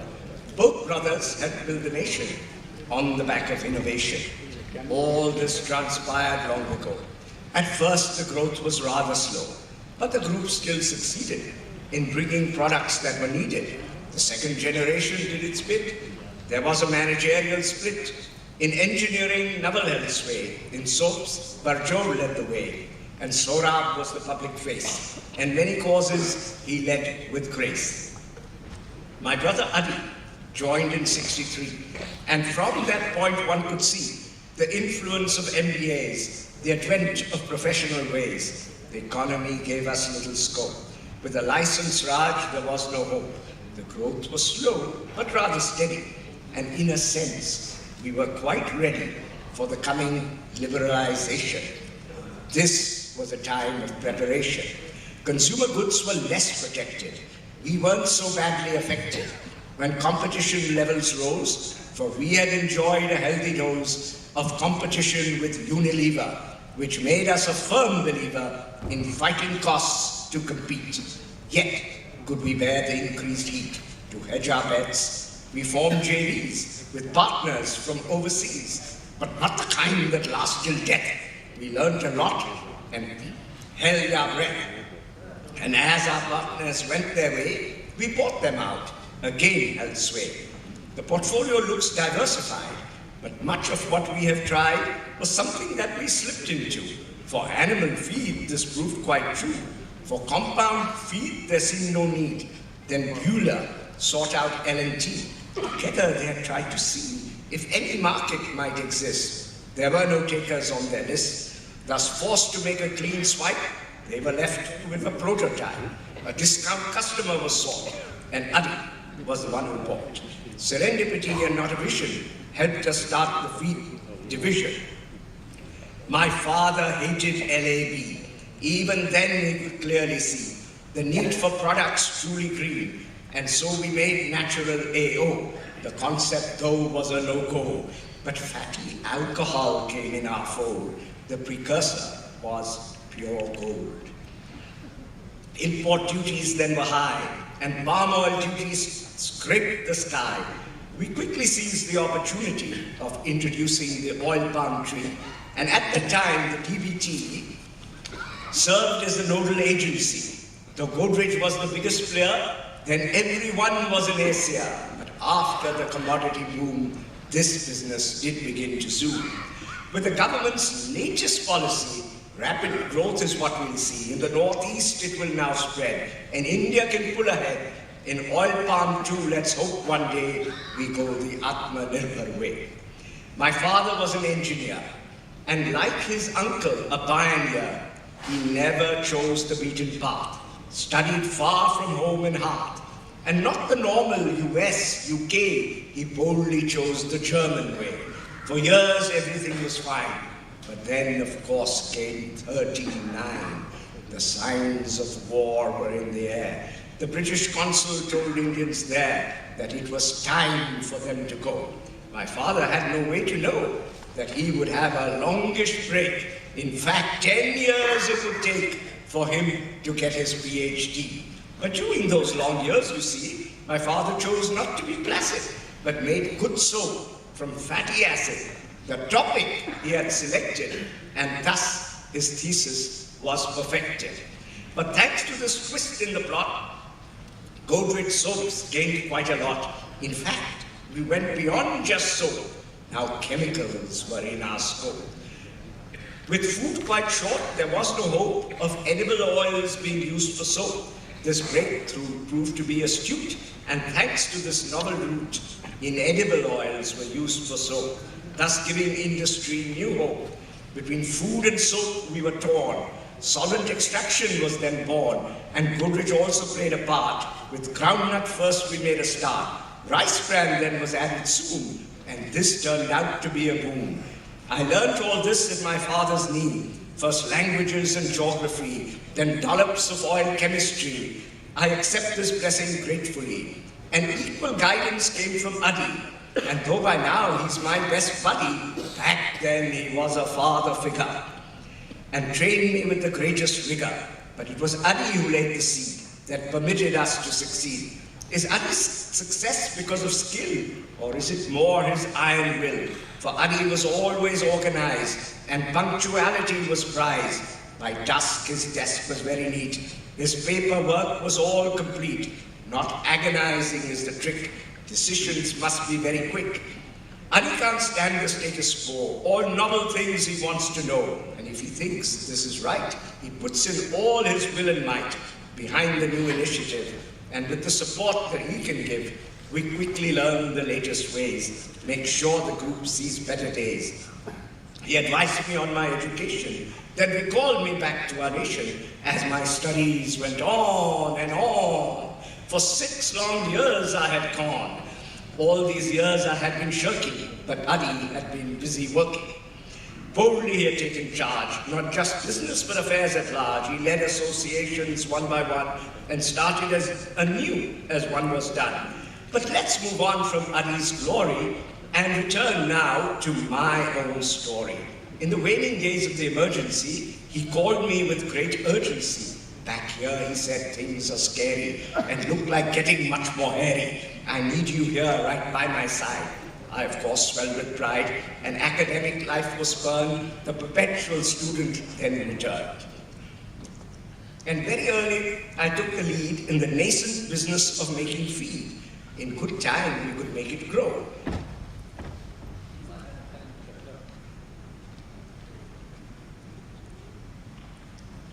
Serendipity and not a vision thus gave birth to this division, and this very small beginning ultimately would bring the agribusiness we now see based on chemistry and biology. In India, oils were very short. Different minor oils were sought. Their odors were very strong. For our fine soaps, they were wrong.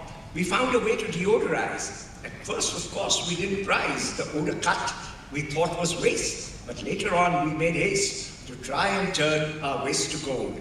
Our R&D was very bold.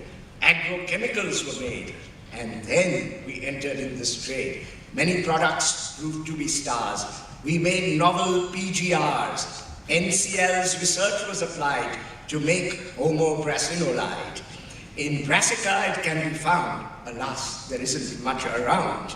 So it had to be synthesized, and steadily we optimized. We ventured into herbicides, much later into fungicides, when Aztec came into our fold. Many more products will be sold. As new platforms we will enter through our new R&D center. In India, milk yields are very low. This adds to costs, as we all know. More cows are grown, more feed is fed. You also need a bigger shed, and all this leads to higher costs. But something else is also lost. The consequences are very dire, as carbon emissions are also higher. There is a tool that we can wield, and that, of course, is higher yield. Now, normal breeding is very slow. There is a faster way, we know. We asked ourselves what could then be the cutting-edge technology. In agriculture, Israel leads, and IVF met our needs. Now, crossbreeds are a compromise, and that approach once seemed wise. The compromise that one would see was between yield and immunity. Human nature is always loath to give up something, as we want both. Of course we want the highest yield, and Indian immunity in the field. The best yield from both sperm and egg, while immunity stands on another leg. Not from parents, but something other, the placenta of the surrogate mother. As a chemical engineer, to me it is indeed quite clear the cow's a natural factory. Different stomachs is what we see. The rumen is a bioreactor. It serves as a useful factor in converting grass to food. This reactor can be optimized. Good savings can be realized. Now in the rumen, I'm afraid, good nutrients do degrade. But if they are chemically treated, encapsulated or heated, the game can be better played. They enter the milk and don't degrade. Now, NG-Card, our research station, is a fountainhead of innovation. With steady progress in newer feed and Maximilk's superior breed, we are now sure we can succeed in providing protein our dire need, much more efficiently, sustainably, and consequently, affordably. On my father's front, we had invested in something strange and so untested as making olefins from oil. It hardly seemed worth all that toil, but alcohol was an intermediate, not ethyl, which gives an immediate kick to all who do imbibe it, and for this audience I describe it as chain lengths 12 to 18. And now this change in tack would mean a change in all our strategy, and it was largely up to me to clean up the entire mess, and it was tough, I must confess. But when you have the perfect teams, the impossible also seems like a stroll in the park, though sometimes strolling in the dark. The group was there with all its strengths to help us out. They went great lengths. A merger helped to save our skin. You must survive before you win. We lived to fight another day. Step by step, we found the way. We had to work to make things right.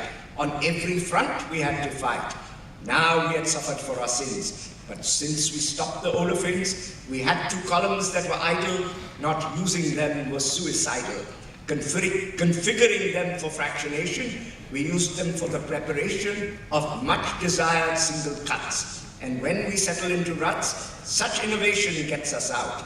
And I have not the slightest doubt our engineers helped save the day, the continuous improvement way. With the help of all of them, we started off with TQM. We learned a lot of useful stuff, but all of that was not enough. We learned to stretch capacity with bellicose rapacity. We focused on the bottlenecks with grips that could well throttle necks. And month by month the throughput rose with just an occasional dose of investment in a plant that's new. We kept the number to just a few. We built new plants for fractionation, restarted with our sulfonation. By then we made no olefin, and so we chose to bring it in. of course made petrochemically by Chevron, Shell or BP. The base we told for HLL, the rest to others we could sell.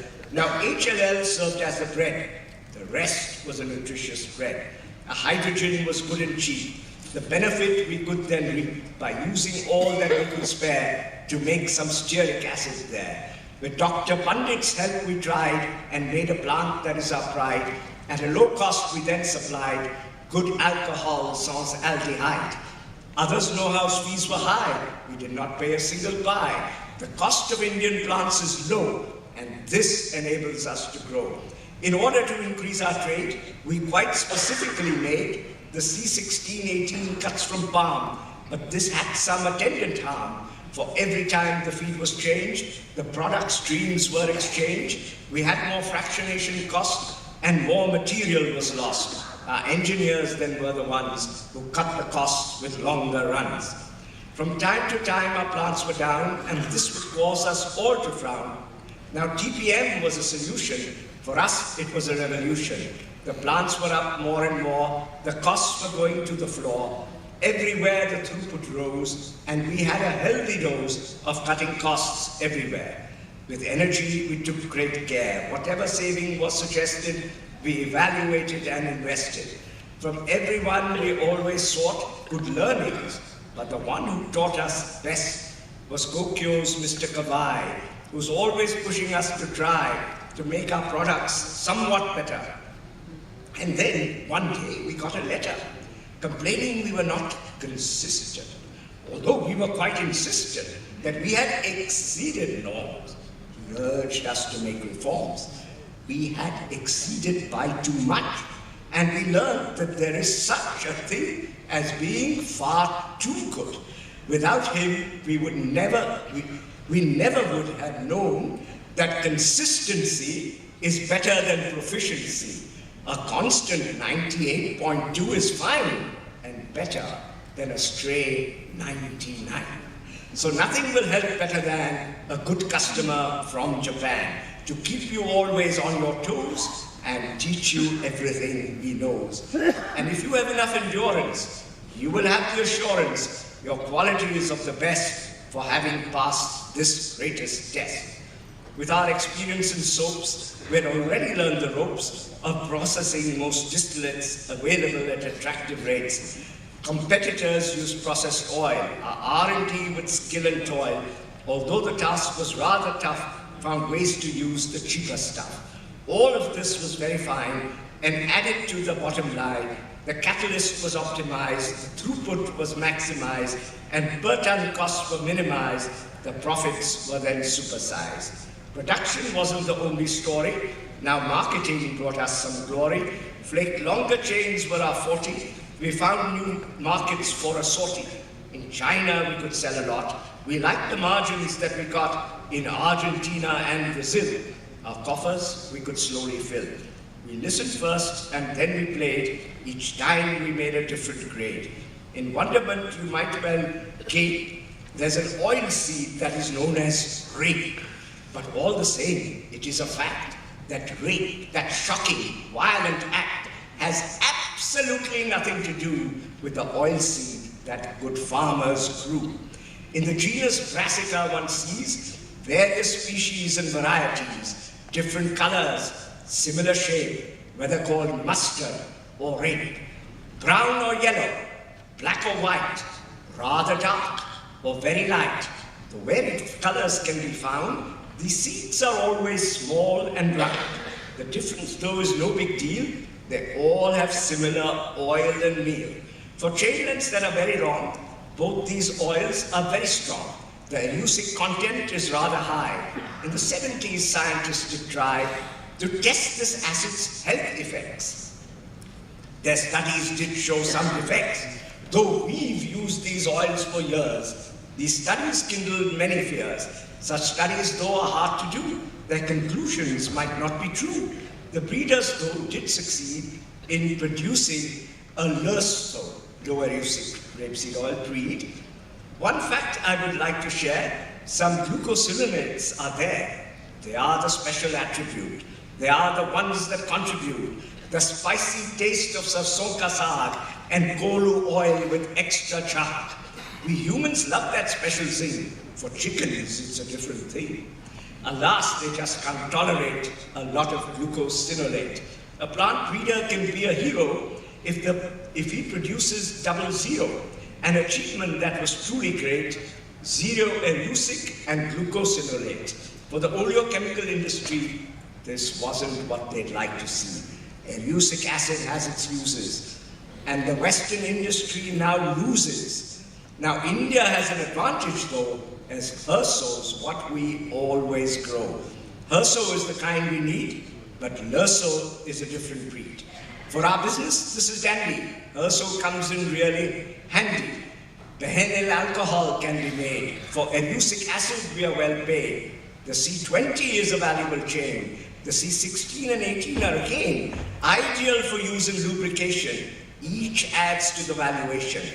Now it should be understood, tall oil comes to us from wood. It's not very sustainable, nor is it cheap, but we are able to replace tall oil with C16, 18. Many benefits can be seen. And now we can clearly see that R&D will be the key. Specialty chemicals is the way to go. With R&D, new products flow, developing new chemistry, and skillful use of biology will help us all to steadily grow. New products will constantly flow. So phospholipids are in our fold. To my mind, this is pure gold. A good surfactant at a low dose, with several benefits, heaven knows, both antimicrobial and a preservative. For every problem that we face, a program should be put in place. The populace should benefit, all business targets should be hit, the chemical industry has steadily grown, and finally come into its own. If we spend on research and do things right, our future will be very bright. Thank you.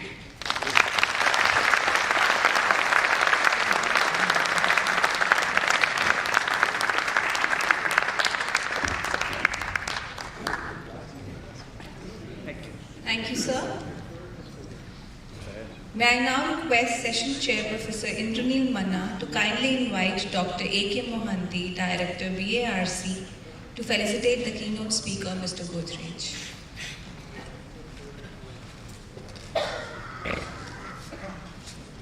I thought the real host should do the honors of felicitating our chief guest.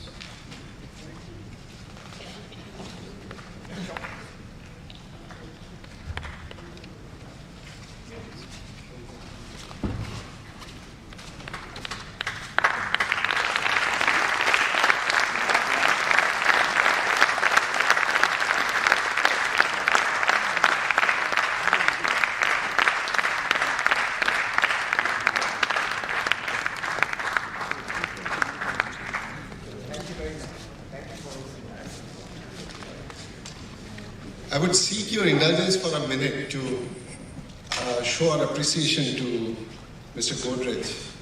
I don't know, those who have connections with Calcutta would definitely know, others are not too sure. If you have heard of an 18th century poet from Calcutta, Michael Madhusudan Dutt, I don't know how many of you would have heard. He was the first who introduced the 14-line sonnet in Indian language, and was a stinkingly rich son of a Jamindar from Jessore. Was so rich that his driver would wait outside the college, Presidency College, so that Madhusudan could go and change his clothes after every lecture. He was so much expert in Sanskrit that he could actually dictate 3 different drama in Sanskrit to 3 different pandits taking dictation at the same time, one after another, by turn. He was denounced and disowned by his father because he took to Christianity and married a French woman called Henrietta. It's a long story, and the person who came to save him was none other than a devout Pandit at that time, Pandit Ishwar Chandra Vidyasagar. Why I'm saying this story is because Michael Madhusudan Dutt was once ridiculed by his friend Bhudev Mukhopadhyay that if Newton once, if Shakespeare once, if Newton once, one can turn into a Shakespeare easily. But the reverse is not true. Had Madhusudan been alive, we would have presented Mr. Godrej to prove that the reverse theorem is also true.